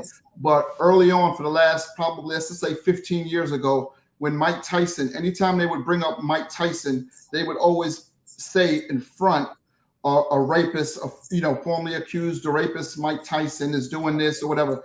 So they would put that in your head so it sticks and you know it and you remember. They would put all the things once you hear it. And, it took now for people to really understand Mike Tyson and really start liking him now. And the media has jumped, because the one thing the media always does, the media likes the underdog and somebody who's fallen to the bottom and then comes back up. But when you hear stories, when it comes to black or white, it's the spin that they could always give that changes the narrative and has people's perspective change.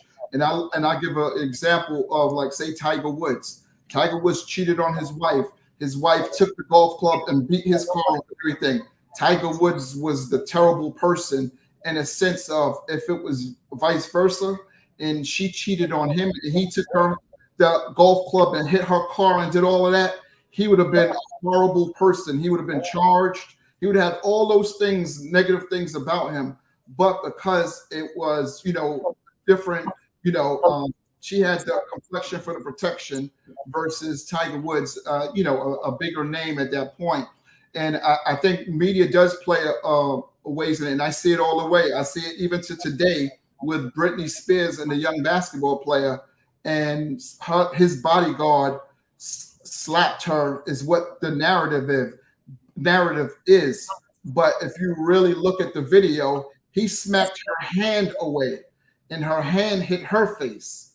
But they won't run that replay over and over and show you that. They'll just say that other way. So it's and so I see that. But I will say it's changed a lot. The media has now changed in a way where, since ever since the George Floyd situation, and I've seen, in my field, and many people understanding the flight of Black people now, and the plight, and where what we weren't fairly given opportunities. And I've seen now a lot of doors open, and I've seen media take a different stance on some things too, where normally it would have been all the way that way. They would only show the purple walks of a Black assailant in New York coming out, and when it was a high profile or just, let's just say, a white person in, for the same type of crime, they wouldn't exploit it as much. But now I'm seeing it becoming, a little more equal, and the country is changing, and we're starting to see, where a lot of the community with white people are knowing that they'll support Black people more than our own Black people even support each other. So I can say about racism and the diversity and things that change, but I can say it from the same time too, because you'll get someone in media who's on a certain level, and they won't give an opportunity to another Black person, and they'll look at them, from a way of not supporting, or your own. So it's come a long way, but it's still a lot more to do. And I think we're coming at a time where more successful Black people who are given a chance, they're showing the accomplishments they can make. So it allows other opportunities to come in. And I'll say this is like, even with me being in the position I was in at TMZ, being able to lead and not just jump out when they needed help. In a sense, what I've been able to do is leave the door open for them to hire somebody else like me, because I took care and did and lived up to the expectations that they thought of me. So they gave me that chance, and this is a 500 company, and they believed in me, so I was given that opportunity, and other people now are starting to get that chance as well. All right. So how will you score the effort so far? If we have to say from 1980 to now, what would you score them? 1980 to where we're at in today's age, I can see it's at least an 80% or 75, about a 75%, where we're catching up, and we're giving opportunities, and it's still and I would say more of the younger generation, they're colorblind from perspective of giving opportunities and working with people of color in media and stuff like that, versus the older generation who is still a good old boys club, and that's just it's just in their heart, So but more of the middle age and the younger generation, they understand it a lot better. Yeah, and I think it's also because of the democratization of the social media, because a little Black boy can just go there, start his own YouTube channel, and it's having 5 million people, so they can't resist him. They don't have a choice. Now is a voice, and I think that because before, for you to get ahead, you either have to be employed by a TMZ, a Fox, any of those major media. But now you don't need that. Some of people make a lot of money just being on their own with so that has forced it. But I will ask this though, and I'll say this in the last 10 years maybe. Do you think there is institutional discrimination against Blacks, or this is just some individual guys who are just doing their thing? From what you can see, I don't know. I think in the main media and main corporate America, there was some of that, but I think over the last 10 years, and I can say this as a person who had some entanglements with the law, and I shouldn't have been given a chance if it was the old traditional way. You know, being incarcerated and having entanglements like that, you're scratched off right from the door. But I was given that opportunity because they saw something in me that they believed, and they gave me that opportunity to, you know, take my family and change the direction and the trajectory of my living and lifestyle and being able to pass on to generational wealth.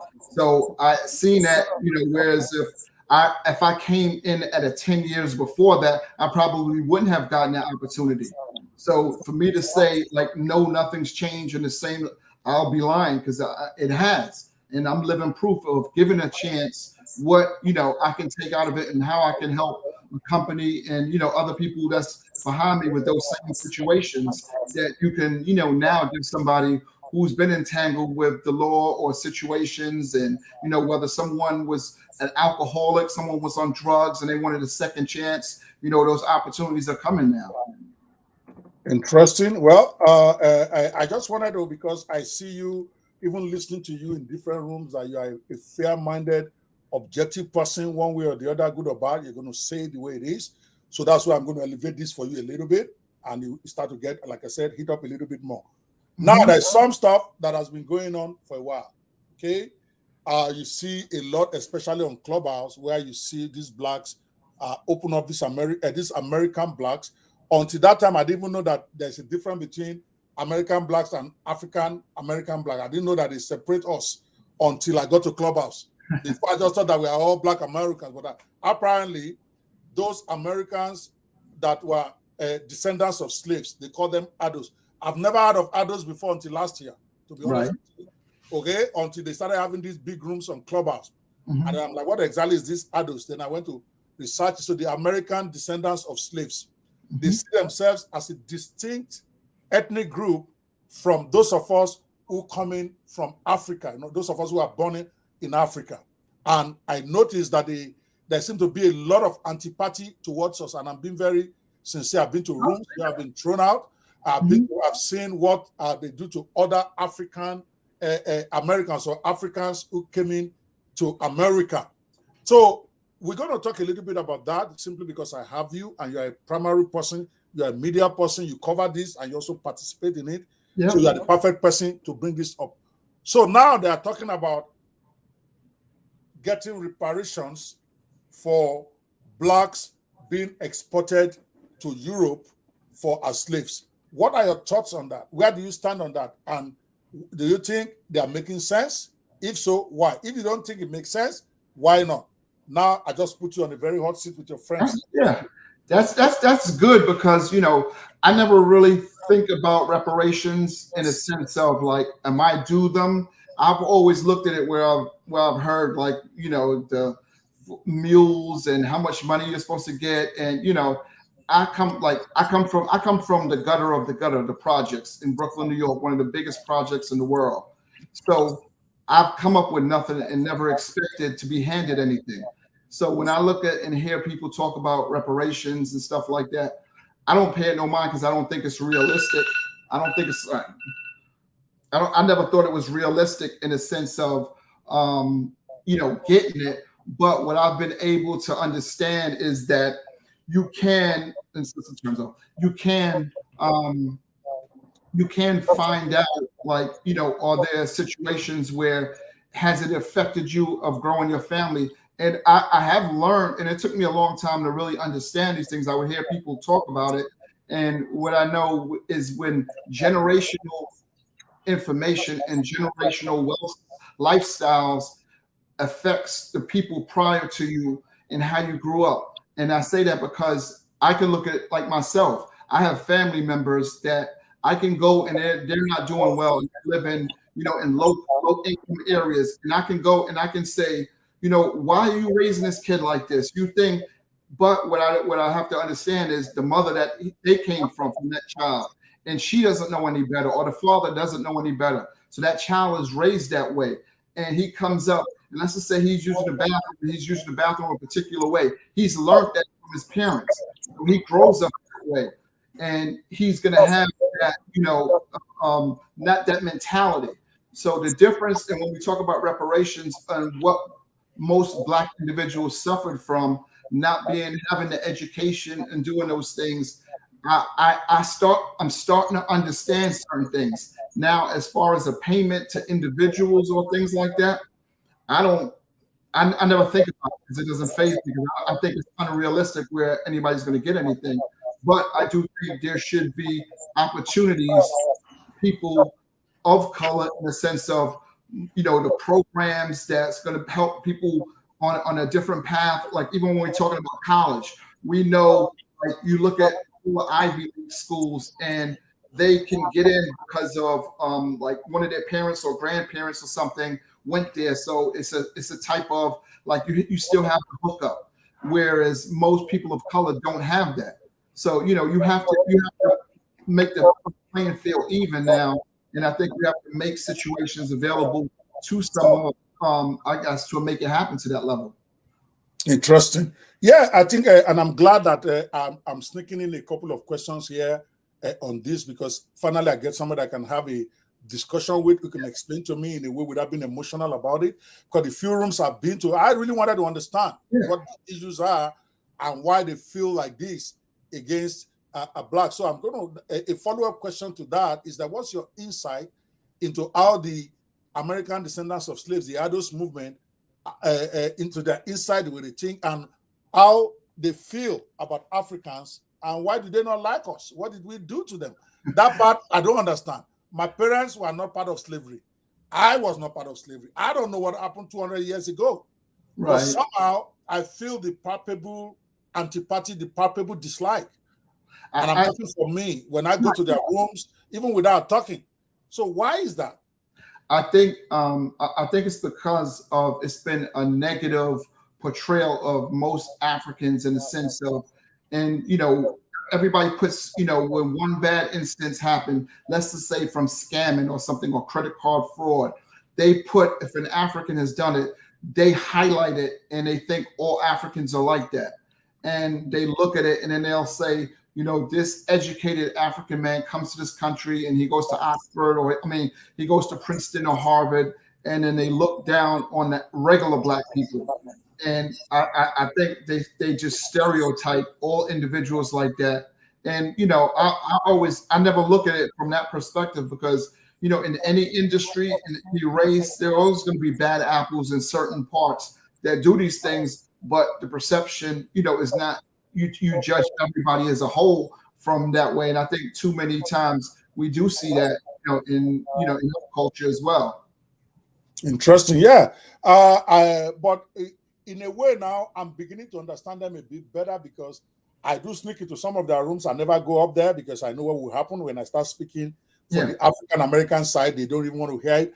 But I think I'm starting to understand them a little bit more, because also, and I think maybe some of that, and my own brothers may not really like me saying this, I think also some of their irritation or anger at Africans also come from the way we carry ourselves.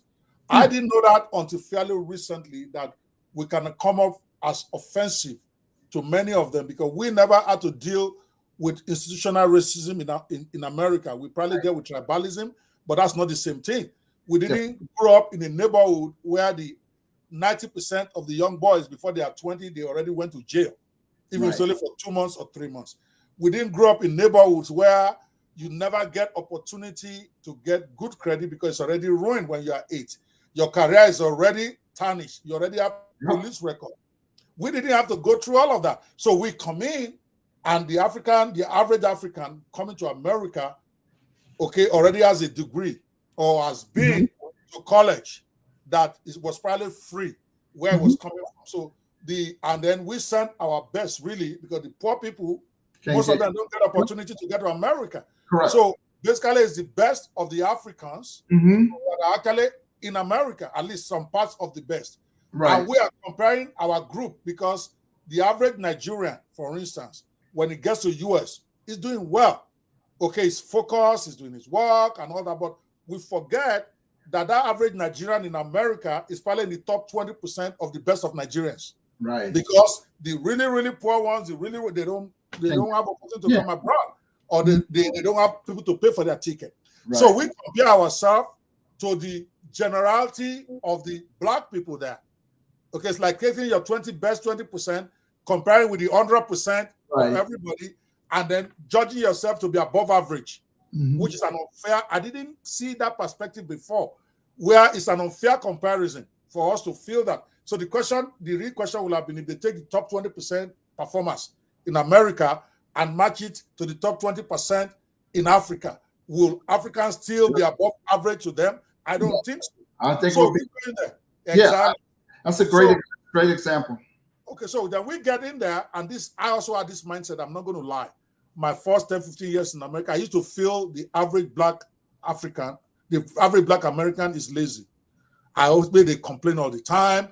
They don't want to work. It's the impression I got in my head because of those that I see. Okay, not understanding that somebody not advancing as fast as maybe someone like me would. I was focused, got in there, went to school, got my law license in New York, and doing my thing. What I had to deal with is very different from that gentleman.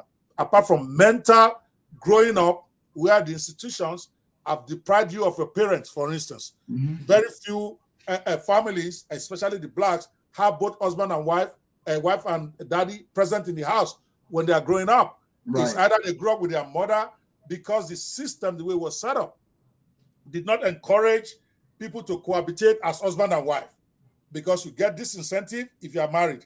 You get this incentive if you are not married and you have a child, but you don't get it if you are married and have a child. Natural human thing, okay, is that okay? You don't need to stay in the house. They tell the man so that they can. So there's a lot going on, Right. okay, with them growing up. So it's an unfair comparison. I didn't know that. So when they are talking and complaining about the system, most time when I go in there, it's like I'm trying to tell them, why you guys always blaming other people, blah blah blah, because I don't have the contextual or call it generational Mhm. generational problem, because what somebody's father went through in 1950, he's still hunting the guy today. Right. Okay, we didn't know that. Now I'm Right. better. I don't go there sounding like looking down on them or trying to say they are complaining, even though some still complain. But I understand now. Right. Okay, yeah. So what is your own thoughts as far as the African person in America is concerned? Yes, go ahead. So how I think about it as Africans in American come, I understand, and I've looked at it from that perspective, exactly what you're saying, and this makes sense is you guys appreciate it more, the men and the women, when you're in America, whereas most Americans, Black Americans, we take it for granted. It's because the opportunities has always been in front of us, so we never really know what it's like to have to really suffer or go somewhere different and like really experience a different living. And then we look at people that's under us or whatever, and it's like, man, you have all of this and you don't appreciate. It's just like I can live in a nice house now, and my kids and anybody, they take it for granted. They throw things everywhere, their own thing. It's just nothing to them. But I take somebody from, one of my other family members who lives and sleeping on the same bed with 3 other brothers and a sister or whatever, and then they come in here and they fold their clothes up, they clean the room, and they appreciate it. And you can see the difference in the value, what they want to do and how they want to get better. And then they look at, they can look at my son or their cousin or something and be like, man, he's sloppy, he's terrible, and it's because their values are different now. And I think that comes from, so much. And then more important, people get stereotyped when you start, just like earlier when you were promoting something, you said, if I said they're going to think it's a scam or whatever and stuff like that, it's because they start already thinking of Africans of scamming something, and, you get that. So it's just like that strike, right away on you before they even know your character and who you are. And that's something I think, all nationalities should really change in a way of not being fearful, but giving people an opportunity and just saying, you don't convict them first. You look at them in their eyes as a good person, and then if they do something wrong, then you convict them and you figure it out. That's why I think where we need to be headed. Yeah, I agree. It's like most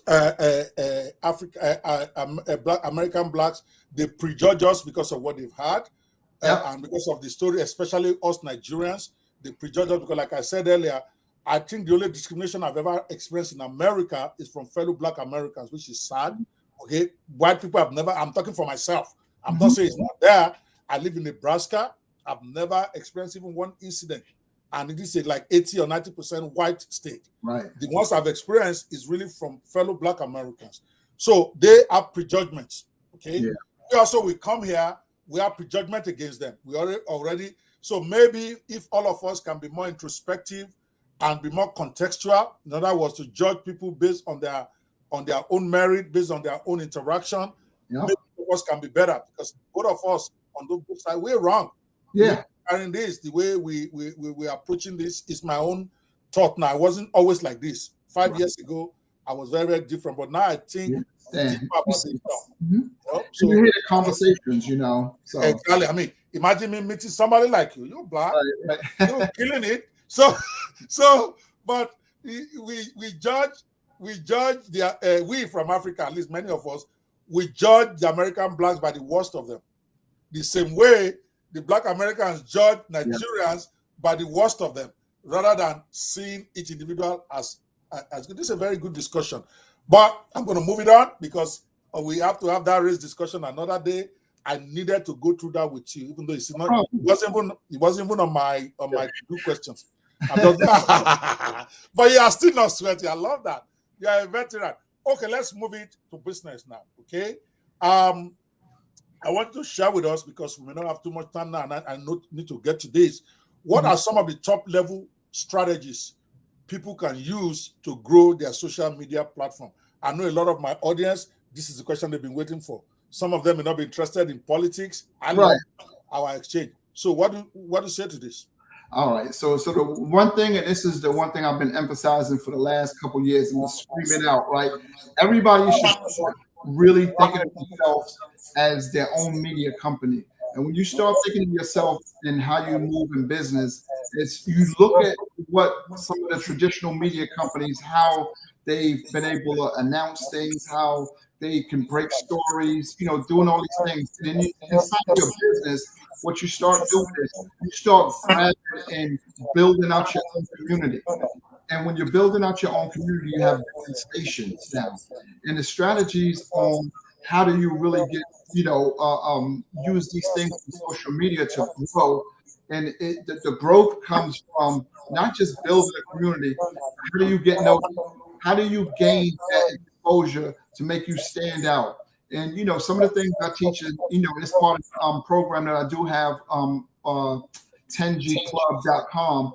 And what I do is I teach people, we break down, like, say, for instance, when it comes to putting out content, how important is that first 3 seconds? Because you got to remember, when people are scrolling through the platforms, that 3 seconds, you better come with a hook.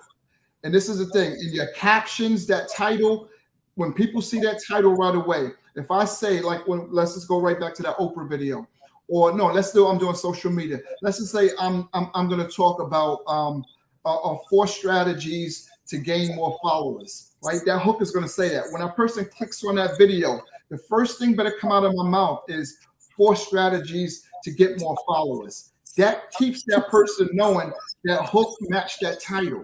And when you can then go and say, you come straight in with all the no fluff, not, lead up, my name is, I've been working here and this is what I found out on my page. No, say, this is how you get more followers. You literally blank, blank, blank. You do these things, right? So that's getting people to watch your video, to watch the type of content that you have. And what happens is the algorithm sees within that first 3 seconds, somebody's still on there, 4 seconds, 5 seconds. It's showing that platform, this is a good video. So what they do is they shoot it out to more people. So now you're being discovered. You have to start using these social media platforms as just like a distribution center. How do I sell now? How am I on business? I'm on business because there's distribution centers now that I have. I have a distribution center on LinkedIn. I have a distribution center on TikTok. I have a distribution center on Instagram. So whenever I put out content now, it shoots on different platforms. It could be the same message. It could be different messages, but I'm being discovered by people who never knew me before. Now I'm being on podcasts, me talking into your community, and I will say one of the biggest things and the easiest things to grow a different following, and like I've been explaining, is hacking, social hacking. hacking into social other people's content in a way of like, I can talk about, let's just say, for instance, there's tons of Michael Jordan fans, right? How do I grow my profile? Guess what? I make a clip about Michael Jordan, but I incorporate it in what I do. I'll go, let's say, this is just off the cuff. I will be like, Michael Jordan deserved more media attention. He did all these things, 10 championships, whatever. He only made $20 million during that time. Now, I'm going to get their attention because I'm going to talk about money. I'm talking about Michael Jordan, somebody they love. And I'm going to say, this is how much Michael Jordan should have really earned. So right away, you're going to hang on to see how much I really believe he should have made during his career and what he's made now. So you create that. I'm hacking into his audience, right? And then I'm bringing in my take on it. And then now people will say, why is he qualified to even talk about Jordan? And guess what happens? They go into my profile afterwards, and then they start reading, looking at my other videos and the content that I make. So now I brought in a new fan, and that's why sometimes when you can understand how to get, more engagement, how to get people to, follow you, how to get people to, how do you become discoverable? And this is one thing I will say, before it was about what you knew, then it was who you knew, then it was who knew you, and now it's who likes you. You got I like that. Say that again. In the days, it was before it used to be what you knew, then it was who you knew, and then because of social media, it was who knew you, and now it's who likes you. And how do you get people to like you? People buy from people they like. And we're coming at a time where they're going on your page or your thing, and they understanding your story. So now if I'm someone and I'm in Africa and I'm trying to get to the country, or I'm trying to really grow whatever business I have, I'm telling my story. I'm saying, hey, I want to come and live in, let's just say, Hawaii. How do I get to Hawaii? I'm going to show you what I do for a living. And it might not be important to you, but this is the struggle. I got to walk to school, 20 miles just one way to get a certain education, because I know going to that one class is going to help me get to Hawaii. And I want to learn. I want to be someone who understands ocean air or something like that. Now you're taking people on that journey. And this is the thing people forget. When you start taking people on a journey, the most important thing is most people grow with you as you're growing in your business. And those are going to be the ones that's going to be more invested in you as an individual. And then they will invest in your business and introduce you to the right people. And you make those good content and the connections right afterwards. So that's one big way of like really growing. And, me, I'm all about understanding how to give people exposure. Learning how to get exposure. Exposure is free. It's just how do you get free exposure? There's three types of medias. Exposure is free, but it is how you get the free exposure. Yes. Come on now. I'm going to talk. And I'm going to tell you, there's three types of media. There's organic media, there's earned media, and then there's paid media. And you have to understand how to use these. And this is what blows a business up and takes it to the next level.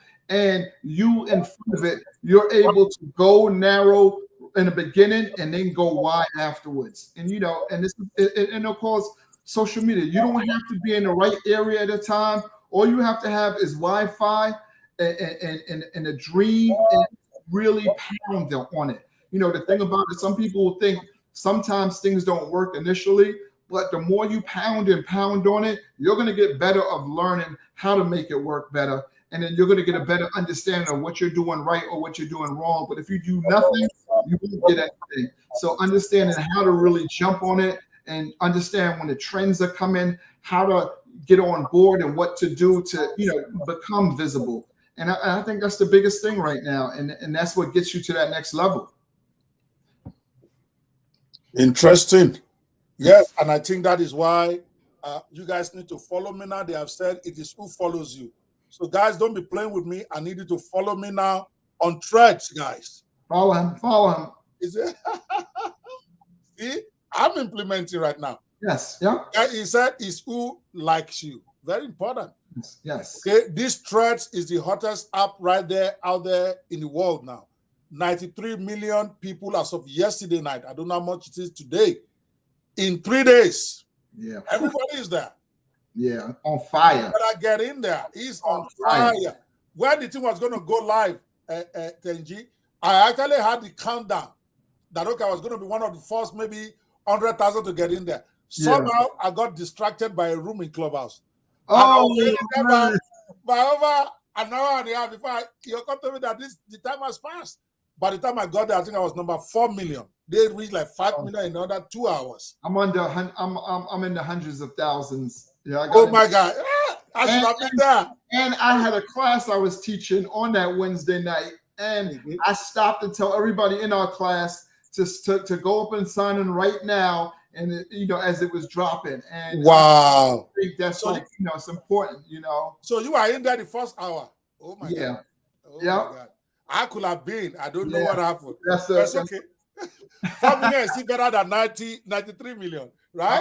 I'm gonna tell you, if I was you, what I would be doing too, and I'm getting ready to do this. I'm getting ready to do my podcast on Threads. I'm getting ready to put it. Are you able to do it? I don't know. You don't know if you don't try. I'm going to do a 2-minute podcast on there and put the link showing everything. There you go. Be different, see what works, And like I said, podcast. Yeah. And that's why, like in the program that I have, and that one I have with the 10G Club, 10gclub.com. Yes, I want you to tell me a little bit more about the 10G Club. Please go ahead. Okay. So what I have with my 10G Club, right? It's I call it VERP, and what VRPP means. It's about understanding video, reporting, producing, and publishing. Most people don't understand publishing is where the money is. How do you monetize? I teach them how to monetize. We go over how do you get brand deals? How do you get sponsorships? How to create content that really sticks. And, the thing about it, and I don't come from that space initially understanding how to really, work on social media like that. So I've learned, and I'm not telling people what to do. I'm giving them my experience and what works for me or my years in the industry, what I see. And this is how you build a following. How do you get to this level? And I'm showing them all the things that I'm doing. And I know most people have expensive things. So what I have, and it's almost a no-brainer, is because I charge $147 for lifetime membership. And I go live every Wednesday with everybody in our coaching, in our group. And people really get something out of it. And just imagine, if I'm giving you $147 for lifetime, we're going every week.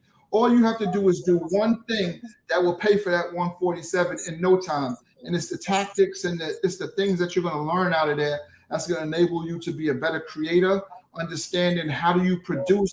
Because when you're doing videos and you're doing all this setup, you're a producer as well. Like you're doing this podcast, you're producing this. Most people don't understand and label themselves as a producer.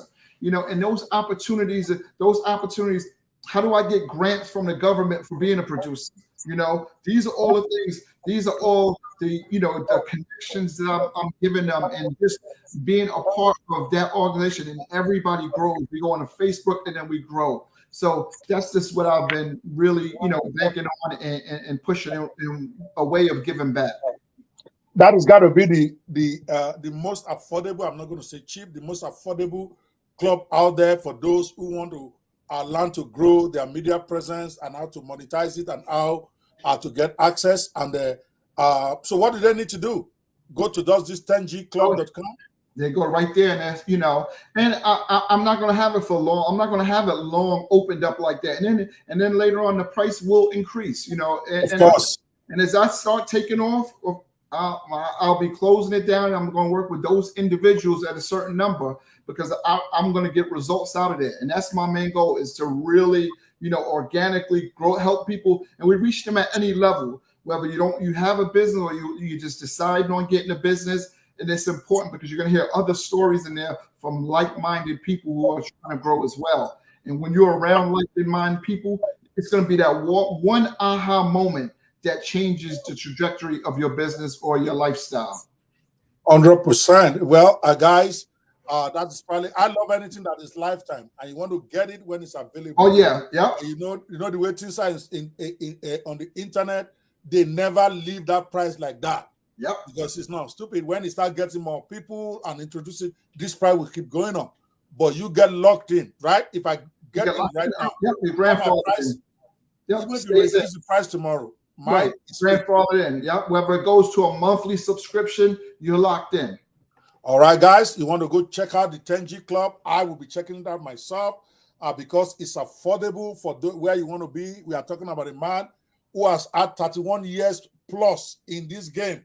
He's been there, done that, and it can take you where you want to be, where social media is concerned. So please go to 10gclub.com. It's on the screen. It's 10 as in 10, G as in God, then club as in CLUB, in case you're having problem with my accent. It's 10, G for God, C for club, L for Larry, U for university, B for boy. 10gclub.com, because people tell me they can't hear my accent. I'm like, don't worry, I'll spell it for you. All right.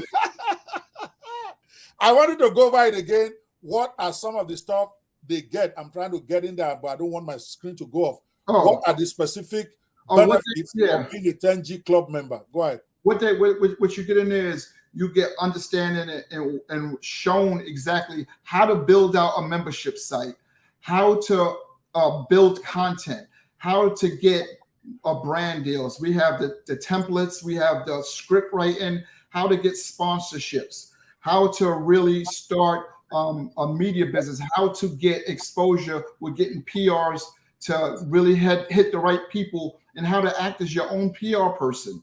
You know, how to get on certain TV shows, how to get in different magazines, how doing, all these things can lead to ability where you're going to be able to be discovered, your business, whether it's a product or service, to get to multiple people. Wow, I love it. Well, let me help you out a little bit more here, because I went to the site and I just love what I'm saying about what to get. Access to all pitch scripts for brands and sponsorship. To me, that is what that $147 right there. Even though you didn't even mention that, to me that's number one.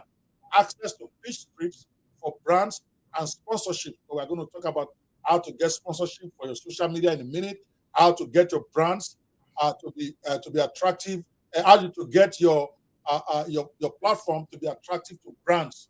You're going to get access to all of that as a member of the 10G Club.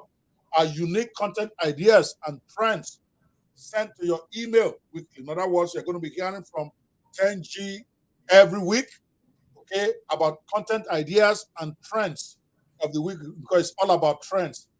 Growing your social media, getting yourself very, very attractive to brands is all about how trendy are you.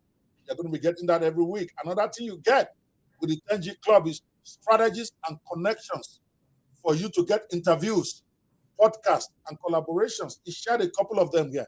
Imagine if you have access to the whole ball of wax. I need that myself. That's why I'm coming to that club. How to get connections. That's what it's all about. Says, yeah. Strategies, right? 10G. Okay, I also get, he didn't mention this, and I think this is big because I have a club myself, and mine is monthly. So he's having a one-time price of only $147. I like this part, direct access to their content library as they build out. So as they are building the content, they're going to put it in a library format where you can access it. I love that. I call mine the vault. So I call mine the training vault, where you can get access to all this stuff that he's doing as he's doing it. And best of all, hold on, one last thing I forgot to say. The most important thing, money back guaranteed. If you don't get those results in 90 days, you can have your money back. And awesome. That's how we're so confident. All right. And one more thing, I think it's even better than that, because they are looking at you on screen now. It's very difficult for them to get access to you. One thing I just saw there, at least it's still there before it removes it, guys. Get in and take advantage of it. You get 1 hour call session. Yeah. 1 hour call session. That is already what your whole lifetime membership, that $147 with Colin, with 10G, or any of his team members for 1 hour. To me, that is what getting in right now, because I suspect as he starts to get a lot more people bombarding him here, that one is going to disappear. Well, that's the first one. It's so funny because I'm about to get a hard stop now because I got to get on a Zoom call. I knew that. I'm peeking at the time right now. All right, I'm going to wrap you up in about 5 minutes so that you can get on the call. It's supposed to be a 90-minute interview. We're already like 10 minutes over, Right. But I've got to, maybe I'll just get to squeeze in a couple of more questions. I have plenty left, so let me make it count. If I have to pick two from what I got left, I'll take, because we haven't talked at all about AI. So let's take this one. Okay. What are the, you want to discuss the importance of using AI tools in social media monetization and brand deal acquisition. Okay. What are your thoughts about that? What is your advice to them? Because AI is blowing up all over the place now.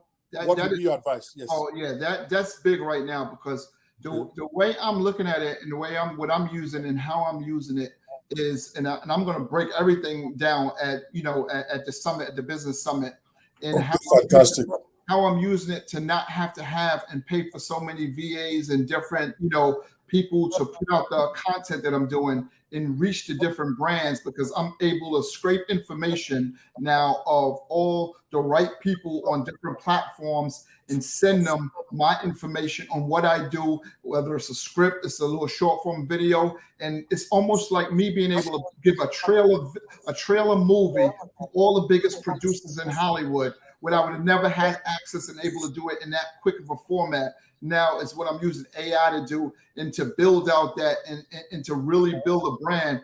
But more important, everything is a numbers game. And when you use AI and how you do it with social media, the percentage of people, if I have a video and I'm using AI and it's getting me, let's just say 400,000 views, all I know is within that 400,000 views, all I need is 1% or 2% of people that's going to purchase, go on my profile and build that connection. So I'm using those tools to get the numbers up, and then the numbers game results in eyeballs, and eyeballs turn to monetization in a way where you start earning. Interesting. Yes. I mean, if you're out there right now and you're not using AI tools to get your game going, you are leaving a lot of money on the table.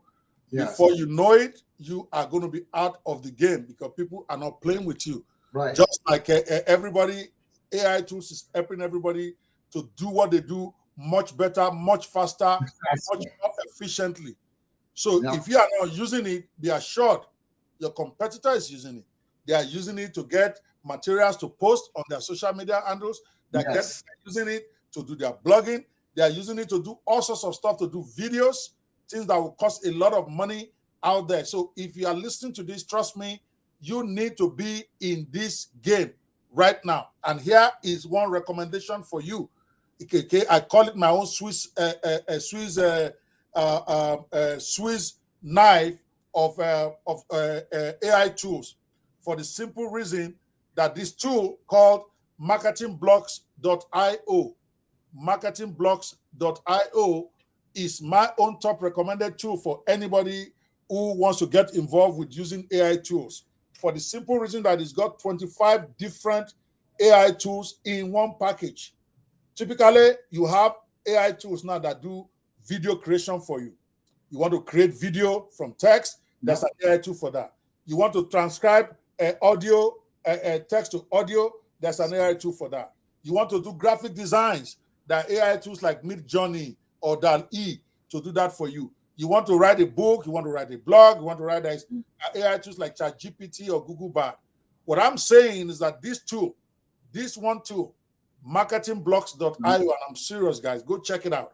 That tool has got 25 tools that's got everything in there.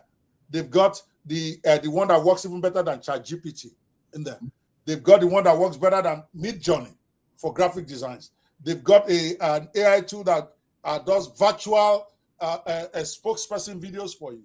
They've got practically every area so that you can have everything on one dashboard. That's why I love it. But whether you like marketingblocks.io or not, and I encourage everybody, go check it out like right now, marketingblocks.io. 25 different AI tools in one place. You don't have to pay. It's a one-time payment. Now, whether you like marketingblogs.io or not, you need to get involved in this thing called AI. Otherwise, I don't care what industry you are in, whether you're a pastor, whether you're a teacher, whether you are a broadcaster, whether you're a lawyer, whether you're a doctor, it does not matter. It accelerates your productivity. I know we're going to have the next guy we are speaking to, Luis in the evening, is going to talk more about AI. But you guys want to get involved in that. Okay, my second to last question, because I know you have a meeting in 7 minutes. I'm over with the meeting, so let's go ahead. The meeting started at 1 o'clock. I'll be 7 minutes over. So go ahead. All right, I'll try to then shorten that to 2 o'clock, sure, so that I can let you go do some work. My apologies. I thought it was 2 hours we booked, but it's okay. No problem. Go ahead. Yes, so I'm still within 2 hours. So let me claim my right first. All right, now let's talk about brands and getting partnerships and sponsorships. What are some of the key factors that brands consider when selecting influencers for partnerships? Because at the end of the day, for those who are building this social media well, and we're talking to a very small group of people now, but those people are anxious about this, myself included. You are building all this social media, you are getting to who knows me, who doesn't know me, who likes me, who doesn't like me. You are doing all of that to one purpose, right? Which is to monetize your social media. Yes, so, and part of the monetization is brands working with you. So give us some of the key factors that those who patronize influencers and social media platforms, what are the things they look for? So, and this is the thing, what most brands are looking for right now, when like most creators or just individuals, and you don't have to have a big following to monetize and get sponsorships and different deals with these brands. You know, the number one thing they're looking for is in what you have. They're paying you this money. They're paying you this money because they want your audience, the audience that you curated, that is engaged in what you do, and they can tell a specific thing. So most people think I have to have 200,000 followers or this. No, it can be a small audience. It can, as long as it's engaging. So they know, like if you're someone, and let's just say you do content videos, or you have a business about yoga and stuff like that, it matches directly with the audience that they want. So they try to get your audience because they want your audience to purchase things. So you have to understand how valuable you are and the type of content you give. So if I make content with some of these people, and like I want to know what our creators is like, what is the usage rights? Are you using this just to post on their main page, or are you using this to make an ad, or are you using this to do a commercial? And this is difference when you're asking for a price point, whether it's for exclusivity or it's the purpose. So most of the times I always ask them right away, and so they can understand exactly where I'm at. What do you want to use the content for? What type of campaign are you running? And this makes them know right away, like they want your audience, so they're going to use it for specific things. And that's when you start negotiating the terms and the amount of money.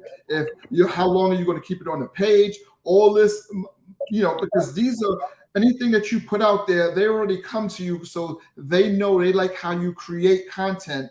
And they love your audience, because they wouldn't come to you if you didn't have anybody who's engaging in anything. I don't care how good, or sometimes you can just make good content and you don't have an audience, but they know if they put that type of content that you make on their page, it will make a difference. And always remember, the way to make content that attracts their eyes sometimes is, I'm not going to come and say, hey, I'm selling this iPhone, it's $340. Like, no, I'm going to make it where it's almost like, I'm doing a video and I'm keep flashing this iPhone, right? So this is almost like product placement. So more people, if they're interested in you and I make it, or let's just say it's a type of, a cream, and I start putting it on my face like this as I'm doing a video, and I'm giving a story and I'm running this, you're going to look at that brand. That brand knows that video gets 10,000 views, or it does something that hits the nerve of the consumer, they end up spending. And that's why they end up coming to you with these offers. and especially now as we're headed to the fourth quarter, right now in these months coming up, these are all the deals and the budgets are real big right now for marketers in whatever department they're in, and they're putting it out there because they know content creators are really selling the products right now. Awesome, awesome. So, guys, I hope you made your notes on that because for me, at the end of the day, it is what did you get out of where you are. So, I'm gonna, as we begin to run down, I love to learn from the worst and the best parts of anything because the way you are talking, everybody may just assume that everything and the way we've been talking, somebody may just assume that it's all rosy in the media world, that 10G came into the world and now all of a sudden it's a superstar talking to US presidents, 6 of them. When I'm here to talk to one, I'm envious about that, by the way. I do my best. I can't even get to talk to a presidential contender. See my problem. the best I've come. You just don't know. You just don't know how.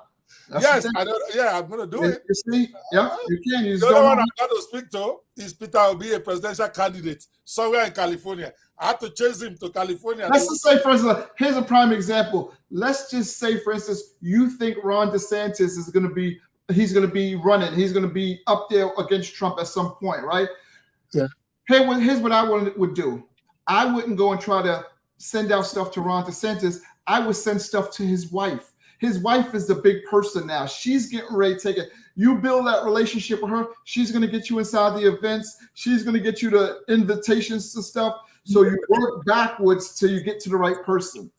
Awesome. But what I want us to talk about now is what there's nothing that is sweet now that didn't have some what I'll call some hiccups along the way. So without dwelling so much into all of it, what I wanted to do is to think about what to consider your worst moment in journalism or as a social media practitioner, and more importantly, what are the lessons or insights that you learn from it that can benefit those of us. In my language, they said when to translate it into English, that when a horse that is ahead falls into a ditch, it teaches the ones coming behind how to avoid that same ditch. So many of us who are going to social media and there are people listening to you, more will be listening to the recording later as we begin to promote it. They probably want to be like you, or they are already starting out around you. What is your worst moment in your career, if you want to pick one, just one, and then what are the lessons you learned that could be of use to those of us who are aspiring to be social media practitioners? Go. The one thing I always remember, and this is something, and this is why engagement really counts. It was when I was working in journalism and being outside in the cold and working on a certain individual or an event, or it would be like, so you're out there with other photographers and other videographers and news people, and they had the relationship among them. And I was like all by myself and a standout, and I didn't, talk to a lot of them in the beginning stages. And what would happen is I would see them leave off on a project, and I would still be there hours later, hours and hours. And what I learned, they already knew everything was over, but they talked among each other. And by me not, having a relationship with any of them, I stood up there hours and hours and hours when all I had to do was have good conversation, and just try to, sometimes you break the ice and you introduce yourself, or you just be in a way where you're collaborating with them, and it would have paid off. And, this is something I learned years later. And as far as getting information, people will give you information, but if you're always having a closed mind as looking at them as competition, it caused me, hours and years of not just like. I want one story, 10G, a story. A story of what happened, of your worst moment. Something happened. I did. And what you learn from it that we can all learn from. You got to give it to me. I'm going to give it to you. One story is working on Jennifer Aniston. She was the biggest at the time. It was when she was going with the divorce with her and Brad Pitt. So the photos of her was like, money was like, but it was in the freezing cold. It was like probably in New York in Central Park, and war is over. No way. People, yes. and not having the relationship with the doorman to know she was not even at the hotel anymore. She was in California. We were out there for 2 days, 2 days in the cold, and you couldn't leave. And it was because of me and the doorman had an argument way before, and I never understood. He told me this years later. He said, I would have told you, but you weren't nice at the beginning. And always be nice to people, the smallest people under you. Because I love that. That can help you later on. Wow. So it's just one of the lessons from that. So you booked this appointment because you cut out a little bit, maybe from my end. So I didn't hear about like 10, 15 seconds. But what I think I heard is that you booked an appointment with this superstar to go interview the person, and then you got in there. No. This is when I was a photographer, when I was doing paparazzi work. And okay. It was the biggest story at the time. It was when Jennifer Aniston and Brad Pitt had just divorced. So nobody had gotten photos of her yet. So any photos of her was a large amount of money. And it was tons of us photographers. We waited out there outside of the Ritz Hotel in Central Park. And I had an argument with that same doorman, probably a month before. And and he would have told me she wasn't even there. She had left, and she was in California for 2 days. So we waited out there for 2 days, and she was there. So the reason why I say is the people, smaller people, sometimes you have to, that's under you, not under you, but you don't look at them at their level. They have information, so you treat each people kindly, and it's a lot better later on. Wow, I think that is massive, guys. 100%, because especially many of these big celebrities, the ones that can give you genuine information are the drivers, the gatesman, and all that. I remember that it happened to me in Nigeria once. I wanted to see. I was just up and coming, hustling then. I didn't have any money here, but I was a big man. I really wanted to see because I was sure if I can have FaceTime with that person, I can get what I needed. I needed them to come to an event. It's like trying to get you to come to this event. I know how to chase you to different rooms, right? Even though you didn't make me chase you too hard, and I appreciate that. But if you had not agreed, I would have been chasing you until you said yes. So I went to that guy's house, and then I was friendly with the security guard. He has a big security and all of that stuff. And he told me he was not home and that I can't even see him anyway. They don't know when he's going to come back. But I was gisting with the guy, and when I was leaving, I even gave him a little money. Okay, just say, okay, thank you so much for at least entertaining me and all that.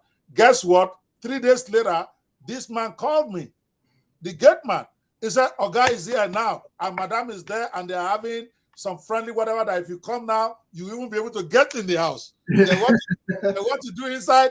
Don't mention my name. I can get you in. And that's what I did.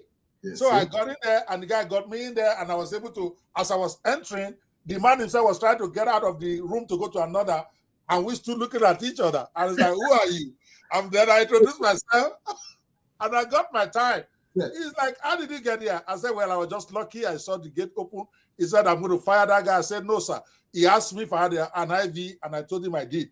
So the man said, whatever. So he took me to his other living room. Okay, what do you want?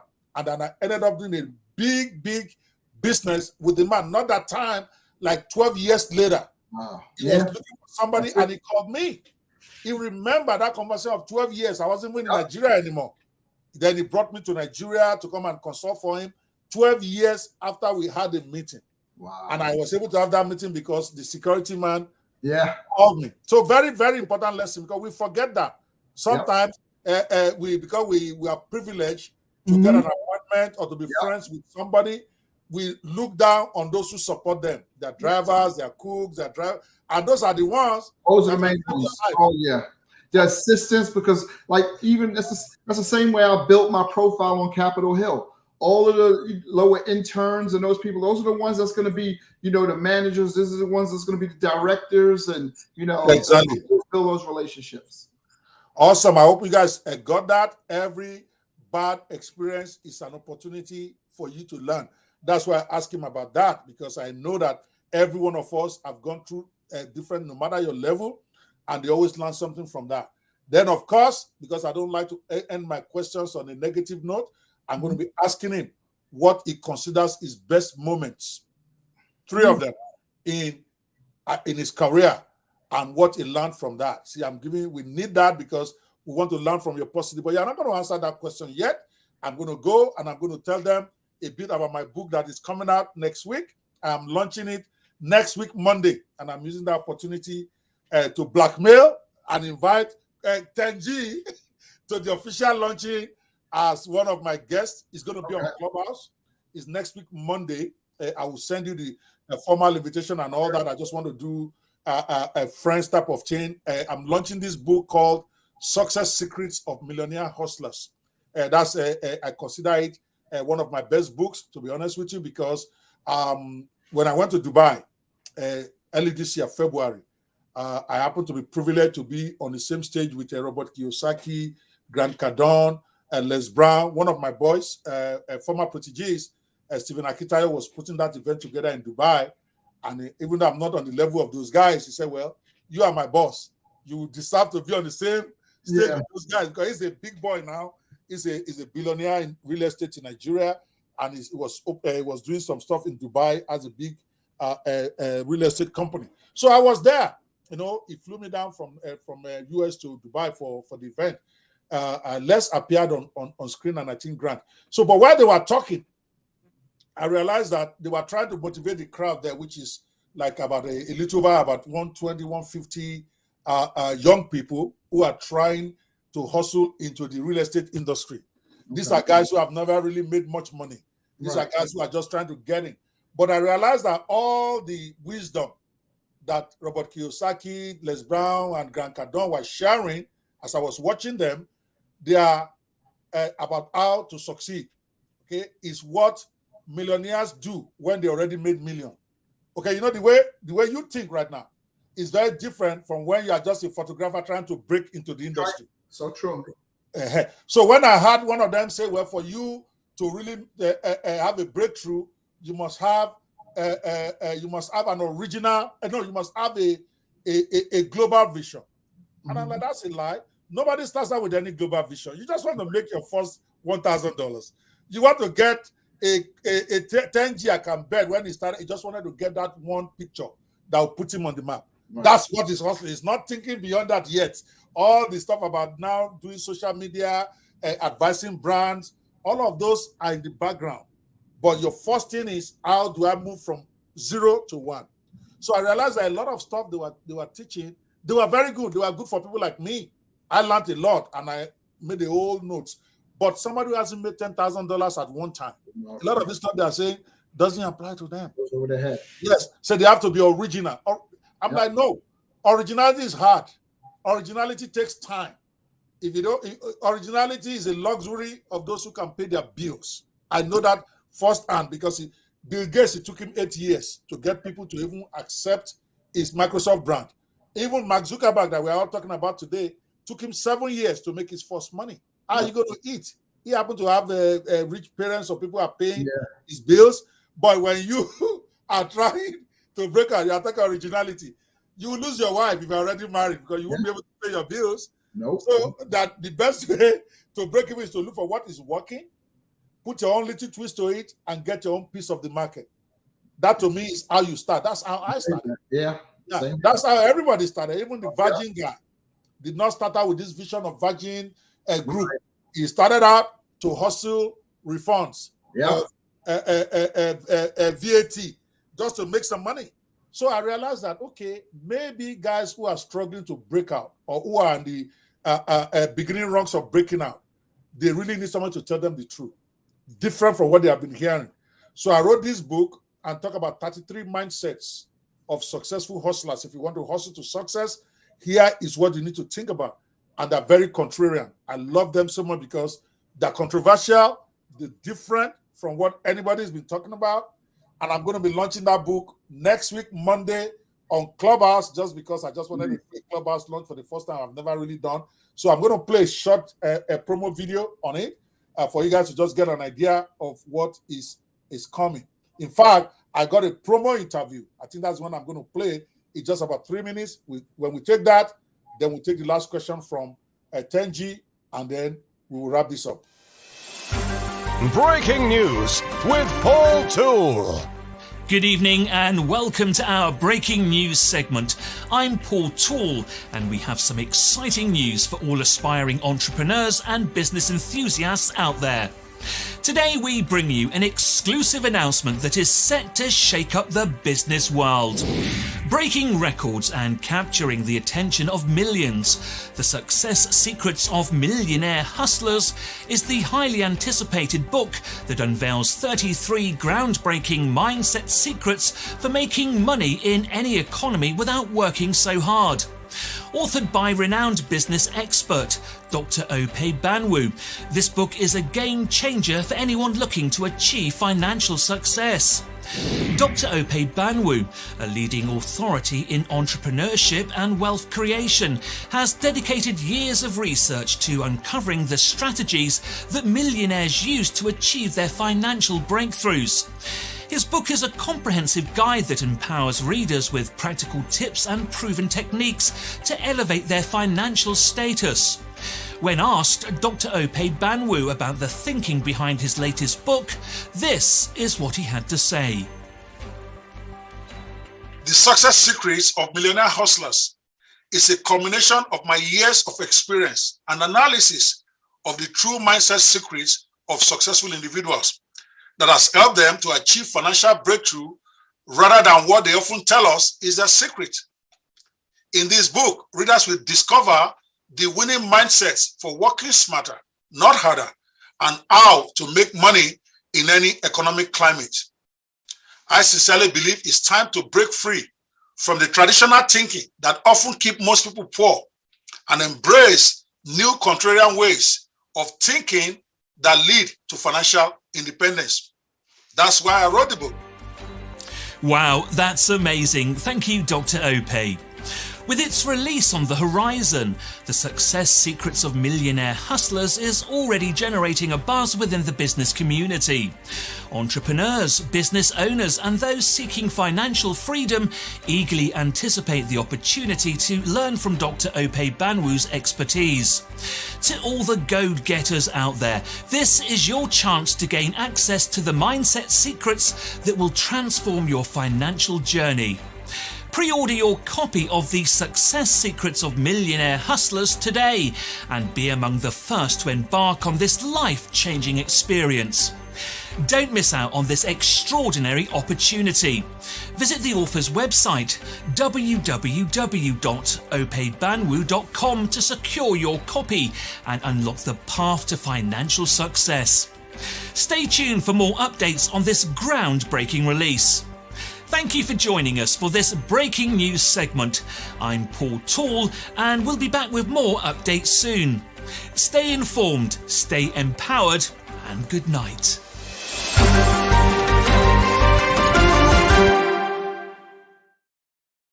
Okay, I look forward. What do you think of the book? Nice. All right. So I'll be seeing you Monday. Guys, sorry, next week Monday, not tomorrow. Next week Monday, guys. Be on the lookout for it. The page where you can get it at the discount will be communicated in due course, not the okwebanwo.com. It's going to be successfulhustlers.com, and we will send you a special package during the week. All right, as we begin to bring this to a close, we have several questions for you. Before you take that last question, let me raise some of them as a way of recognizing some of our guys who are watching this. I see my guy, Dare Ojo Bello. Whoa, where have you been, man? I haven't seen this guy in 15 years. We were at Anderson together.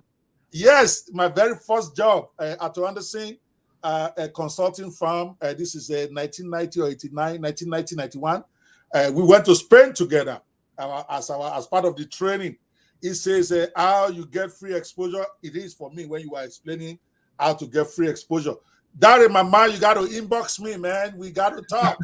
All right? See, this is why this is good. I got to see this man after like 15 years. Oh, my God. And then I see Dr. Victor Ohai, who is a former presidential candidate in Nigerian political election. He said, this is an awesome session.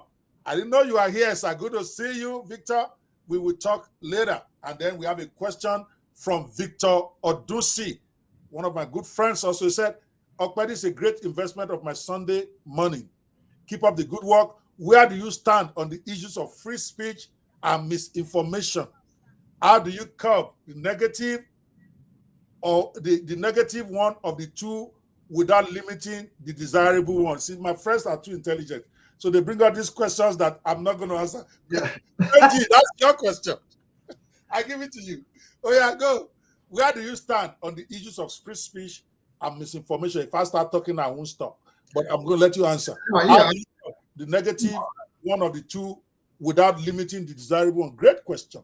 Thank you so much. Definitely a great question, and I believe we're a country of free speech, and you can't as long as the government doesn't stop it. But the thing about it, when it's like limited in the sense of different social media platforms and how they kind of hide it when they're trying to silence a person, I think that's we're gonna have to find how to not make it happen in the way of those platforms, but there's always going to be tricks that the government is going to be able to do, and you just can't stop it. You just got to figure ways around it. And I don't think you'll ever be able to stop when the government wants you to, see, as long as they're going to continue to control the media, that's, you can't really stop certain things like that. But I believe in free speech. 100%. I'll put my own to there. Victor, you know where I stand. And for free speech, misinformation is the negative side effect of free speech, and you got to take the good with the bad. Exactly. Yeah, we have the loss we have I don't know why people are agitating for government to control misinformation or for government to do this. Right. No, they're already lost on the books. Okay, for defamation, they're already lost on the book. Okay, so if you defame somebody, oh, sorry. Okay, sorry. All right, thank you. I didn't know I was muted on Clubhouse. My apologies for that, guys. So the question we are discussing, somebody had asked, where do you stand on the issues of free speech and misinformation? How do you curb the negative of the one without limiting the desirable one? I was asked by one of my friends, Victor Ducey, I think is joining us from Facebook. All right, so, and Tenji already answered. My own question, my own response here, Victor, is that I'm 100% for free speech, and I understand that with everything in life, there's a negative side. So misinformation is the negative part of it. And now everybody is got the tools to verify. Yep. Okay, that's the beauty. So you can't say you're a victim of misinformation if you didn't go and do your research. Like last week, for instance, I got one of my friends, one of my very good friends, she's gay. I'm a very good friend, I won't mention her name, but she sent me a message. She said, "Okay, this is what I heard, that they have revoked this section of the gay law that Nigeria passed, because apparently they passed it as a 10-year offense for you to be a gay in Nigeria or to show affection in public and all that. And people have been agitating against it for years." Okay, so she's my friend, but she knows where I stand on the issue of this. But she's my very good friend. I respect her because she's one of those guys, one of those ladies who actually speak intelligently when they are talking about the rights of gays, whether I agree with her or not, but she speaks. So I said, okay, I'll go look for you, because people were collecting money from them in the US that they were agitating for gay rights in Nigeria. Meanwhile, they're not doing anything. So they are telling these American people that, we got these laws passed in secret where they revoked some of the sections of the gay law. Then it turned out not to be true. But meanwhile, people have already been carrying the misinformation. But she had the presence of mind to say, no, let me go talk to a lawyer who we know. I didn't know. I went to a group of top lawyers that I belong to. I posted the question that none of them knew anything about it. So within 1 hour, we were able to sort out that misinformation. So we all have that responsibility now. Yeah. With free speech come responsibilities. And I also believe we have enough in the law books, okay, to deal with misinformation. If somebody deliberately spreads misinformation, there are already provisions in the law as we have it. There's provisions for defamation, for slander, for libel. It's all there. So we don't need more. When government is saying we need to control misinformation on social media, they want to take away our free speech. If somebody lied, and we have the rules already there. For instance, if somebody provided misinformation about you to YouTube, The rules are there. You tell YouTube, this is false information. Yeah, take it down. Take it down. YouTube has 72 hours or less to put it down. So what else do you need? So if you follow the process, you can generally deal with it, because some people are going to abuse anything. The same way people take a gun and go start shooting people and you now say, let us ban guns. No, to me, I'm not for that. Now, I'm not going to talk about the assault weapons and all that. Those can only be used to kill people. But on the issue of guns, I'm for people having guns. Okay? If you come to my house, I need to protect myself. But then people take that gun and they go start shooting people. And then the whole debate is starting, which I don't want to get into. So, Victor, I'm for free speech 100%. Okay? Free speech democratizes the process. Let everybody talk the one they want to talk. If you go out of your way and talk what is not correct, you go to jail or you pay damages. It's already in the book. There's malicious defamation. It's been in the book since I was born. Somebody maliciously defamed you. It's a criminal offense. It has been. So what do you need government for? So government is trying to use that to then take away your right to be able to speak. That's what I think. Tenji, I'll give you the last word on that. You are the everyday guy on this, but I'm very strong on this free speech. Yeah, I said, I believe in free speech, and like you said, it's you have it in your own way, in a sense of when you're getting misinformation, how to verify it, and that's what you have to do. You have to do your due diligence, and I think that changes a lot of the mindset in the way things are headed. All righty. So last question for 10G today.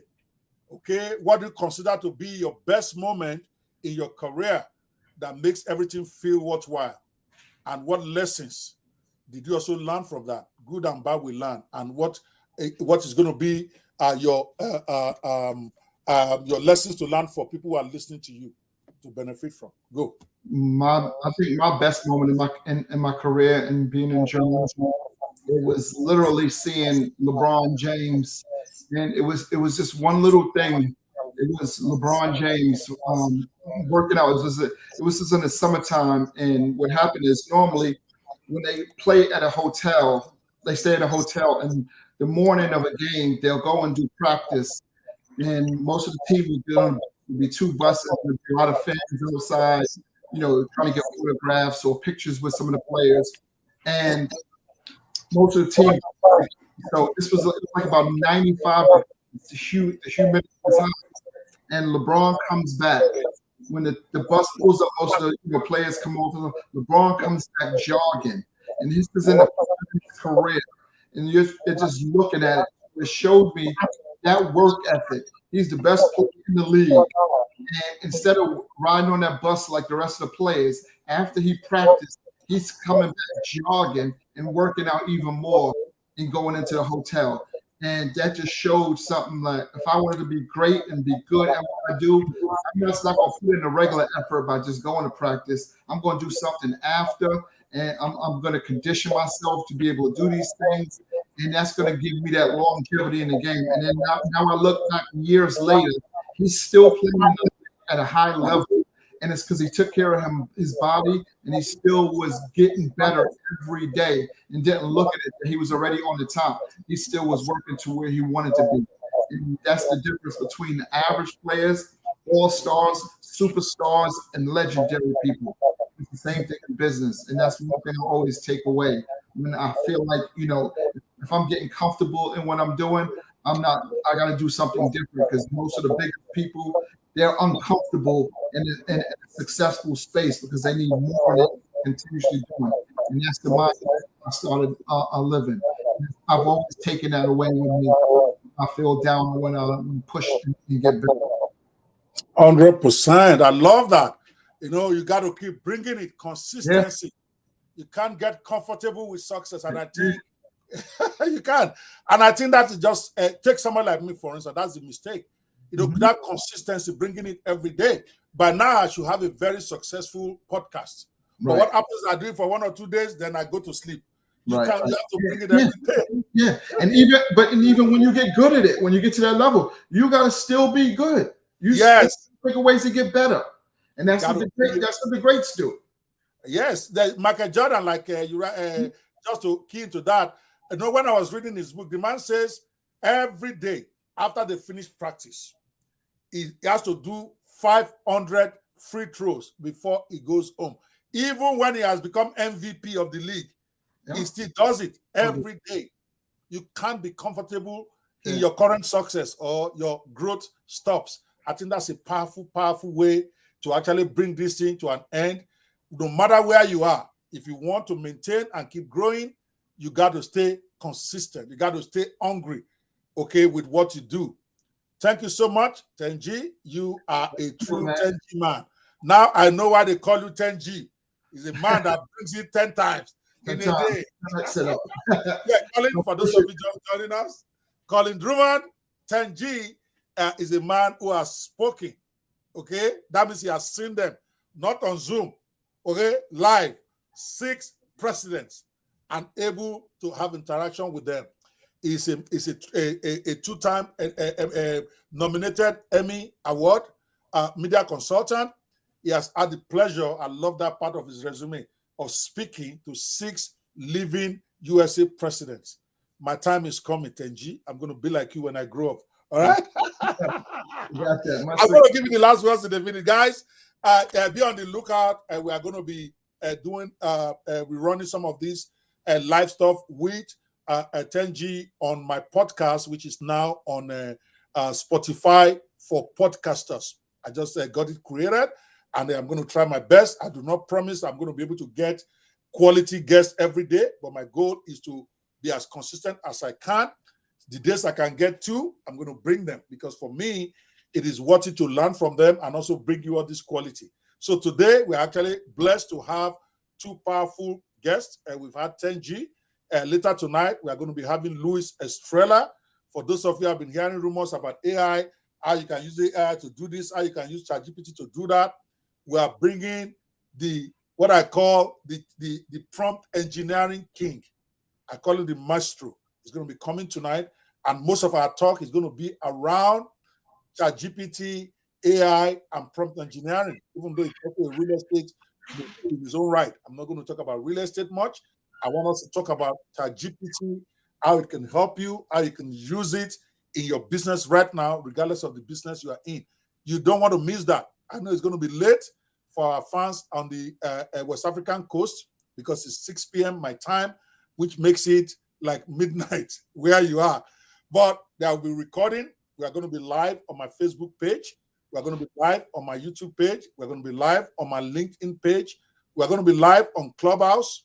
So whichever one you feel comfortable with, I want to encourage you, if you can't stay up tonight, to be with me and Luis Estrella at 6 p.m. New York time. You want to make sure you watch the recording when you wake up from Lagos. God bless you. Of course, I'm going to end with this before I ask 10G to give his closing comments. With this event that is coming up, is very important to me for 2 reasons. One, it gives me opportunity to be able to bring AI into your living rooms for all those of you, my friends, who are in Africa, those of you who are here in the US, in the UK. You have been hearing about this thing called AI, ChatGPT, but you really have not seen the depth of it and how it can affect your bottom line and how it can affect your business, whether you are ready or not, whether you want it or not. So we put together this summit, AI Business Summit, that is coming up Tuesday to Thursday, 10 a.m. New York time to 4 p.m. New York time every day. I want to encourage you to be here. I'm going to play the promo video, 1-minute promo video before we go. But where you register is businesssummit.ai. There are 3 registration options there. There's the free for those who can afford to pay the guests. None of them is charging me money to come. So I want to be very clear about that. They're just doing it on goodwill. They are going to be speaking for minimum 60 to 75 minutes each. And I'm talking proper teaching. It's not Q&A. They're going to come with a training. 10G is going to be there to talk to you about how to monetize your social media, which all of us should be interested in. We have people from 12 different sectors. We have people who are going to be talking about how to create your first course as a professional using ChatGPT and make money with it. We have Ifyok is going to be coming to talk to us about how you can generate income as a freelancer using very simple AI tools. We're going to be having Lekon Bashua. Lekon Bashua is a project management manager at Google Inc. and is also the founder of F3 Ventures. His company helps people from places like Africa and beyond to source capital for their business startups. If you have a small business project and all that, so and you are trying to understand how to use AI tools to attract angel investors into your business, you want to come there and meet with Lekon Bashua.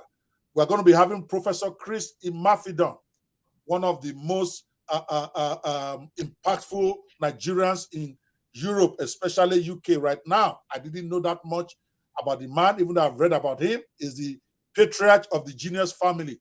You have heard about that thing that was in the newspapers all over the place several years ago about a family where everybody in that family is a genius. All his kids graduated college before when they are supposed to still be in high school. They were passing that GCE or whatever they do after high school when they're in year one. And people thought all his children were geniuses, but he will tell you they're not geniuses, that are strategies. It teaches them to make them to excel and be geniuses. And he has tried it by also picking regular people from different universities, different schools, high schools, and teaching them to ace their ACT or whatever they call it in UK. But beyond all, it's one of those few who have been messing with AI since 2012. I was stunned when I heard that he said he wrote a book with AI back in 2012 on the royal family that went viral and ended up on the New York Times bestseller list. He's going to be coming to show you how to get your AI-assisted book to become a bestseller in the marketplace. I particularly want to see him for that because I've got many books I've written. I want to know how to get it to a New York bestseller. Professor Chris Imafidon, an advisor to the Royals, is going to be here as part of the event. David Jones, the co-founder and the CEO of the Hello LLC, is coming at you from the metaverse angle. In the last few days that I've been exposed to this gentleman, I've come to understand the metaverse better. He's passionate. I always say he's in a dreamland where metaverse is concerned. He breathes it. He lives it. But in his own world, is able to convince people like me who are skeptical about metaverse or the potential of it, to the point right now where I'm trying to migrate several of my businesses into the metaverse. So he's going to be coming out to profit with the metaverse, how to get in there, how to get yourself established, and how to profit from it. You don't want to miss David Jones' session. It is totally mind-boggling. A lot of people thought metaverse is dead. David Jones will show you that he has not even started. You want to be there. And of course, Luis Estrella, my prompt engineering coach, and John of ChatGPT will be here to do his thing. Hot Potter III, the AI prompt engineering expert himself, and he comes at it from the point of view of neurodivergent individuals. He helps them to clarify their thoughts on AI. And that man is just, he's contrarian like me. That's why I love him. He says it the way it is. Me and him even fights. But man, that guy is bloody loaded. You want to be here for him. We have Sherry Coleman, okay, who is doing great things, teaching professionals how to create and launch their courses as professionals in their different fields. So whatever industry you are in, maybe you're overdue for a course that people can pay you anywhere from $497 to $2,000 that you can create easily using ChatGPT. Sherry Coleman will be there. He is the creator of the all-in-one course builder that can show you how to create a course with one prompt. No longer any long thing.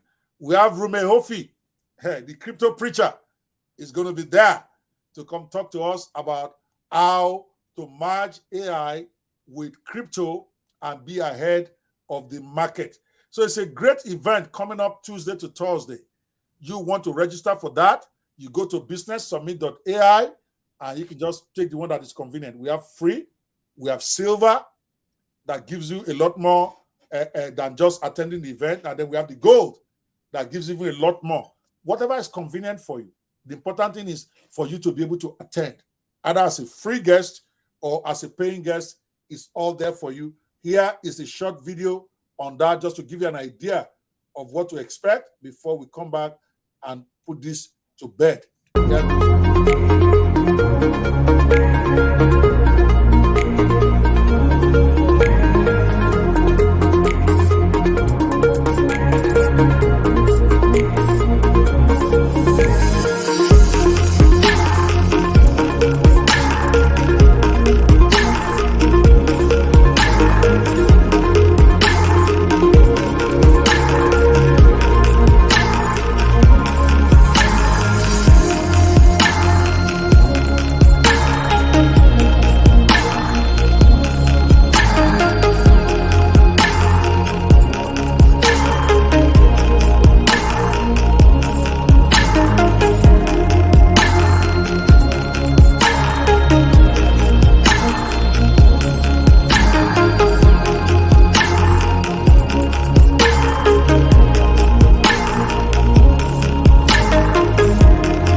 All right, guys. Again, ignore the timing on the video. It is 10 a.m. New York time to 4 p.m. New York. That is 3 p.m. Nigerian time to 9 p.m. Nigerian time. And that's the best time we can get to make sure that both time zones are able to participate. Please be there. businesssummit.com. I'm going to give 10G. 10G, thank you so much for coming here. Can you give us your closing comments? My closing comments is I just look forward to being at the Business Summit. I speak on Wednesday. And if you want to reach me, I have a program where I do every Wednesday live, answer questions, and you could always, be a part of it. And it won't last long. And opportunities are going to be there. If it's something you're serious and you're trying to grow with your business, and we reach people at any level, just, come to, 10gclub.com and you'll be a part of the organization in the group. And as we grow together. So I will see me on Wednesday and looking forward to being at the businesssummit.ai. Awesome, guys. If you haven't checked out 10g.club, 10gclub.com, guys, go check it out. You probably will be doing yourself a great favor being in the same group. I'm going to be there, and I know a lot of top level guys are there. You can only learn. 10gclub.com. Write that down just in case you need to go there later. Thank you so much, 10G, for being a trooper. Now I'm the one that sweated. You got me to sweat at the end of the day. I appreciate everybody watching us from all over the world. Those who are watching on LinkedIn, those who are watching on Facebook, those who are watching on YouTube, and those who are watching very patiently on Clubhouse, and of course, my pet project, Gist House, that you're going to be hearing more about as we go forward. I want to appreciate you. There's so many of you on the Gist House room right now. Let me just give some of you a quick shout out. Hussein Banjo, you were there before we started. You are still there. I see Funke there. Trine Peters, thank you so much for hanging with us to the end. King Glue, thank you for what you do as usual. Banji Kola Balogun, thank you so much for being here. Tokumbo Olawale, thank you so much. Oji Kingsley, sorry I can't call all of you out, but I want to appreciate everybody also on Clubhouse. I see Ailey finally coming in. David Jones has been here for a long time, just enjoying this presentation. Thank you so much, David, for everything you do. Andy is also here. Mignon, I love my lady right there. She's always showing up. Olu, Charles, and Shara just popped in all the way from Italy or somewhere. All right. Shara, good to see you. Oh, France, I think. Otumba, Charles, everybody, thank you guys so much. And many of you on Facebook that I cannot see on this broadcast. Bless you. I will see you 6 p.m. Eastern time tonight. And we're going to go at it with Louis. And now, Dr. Kwe is out.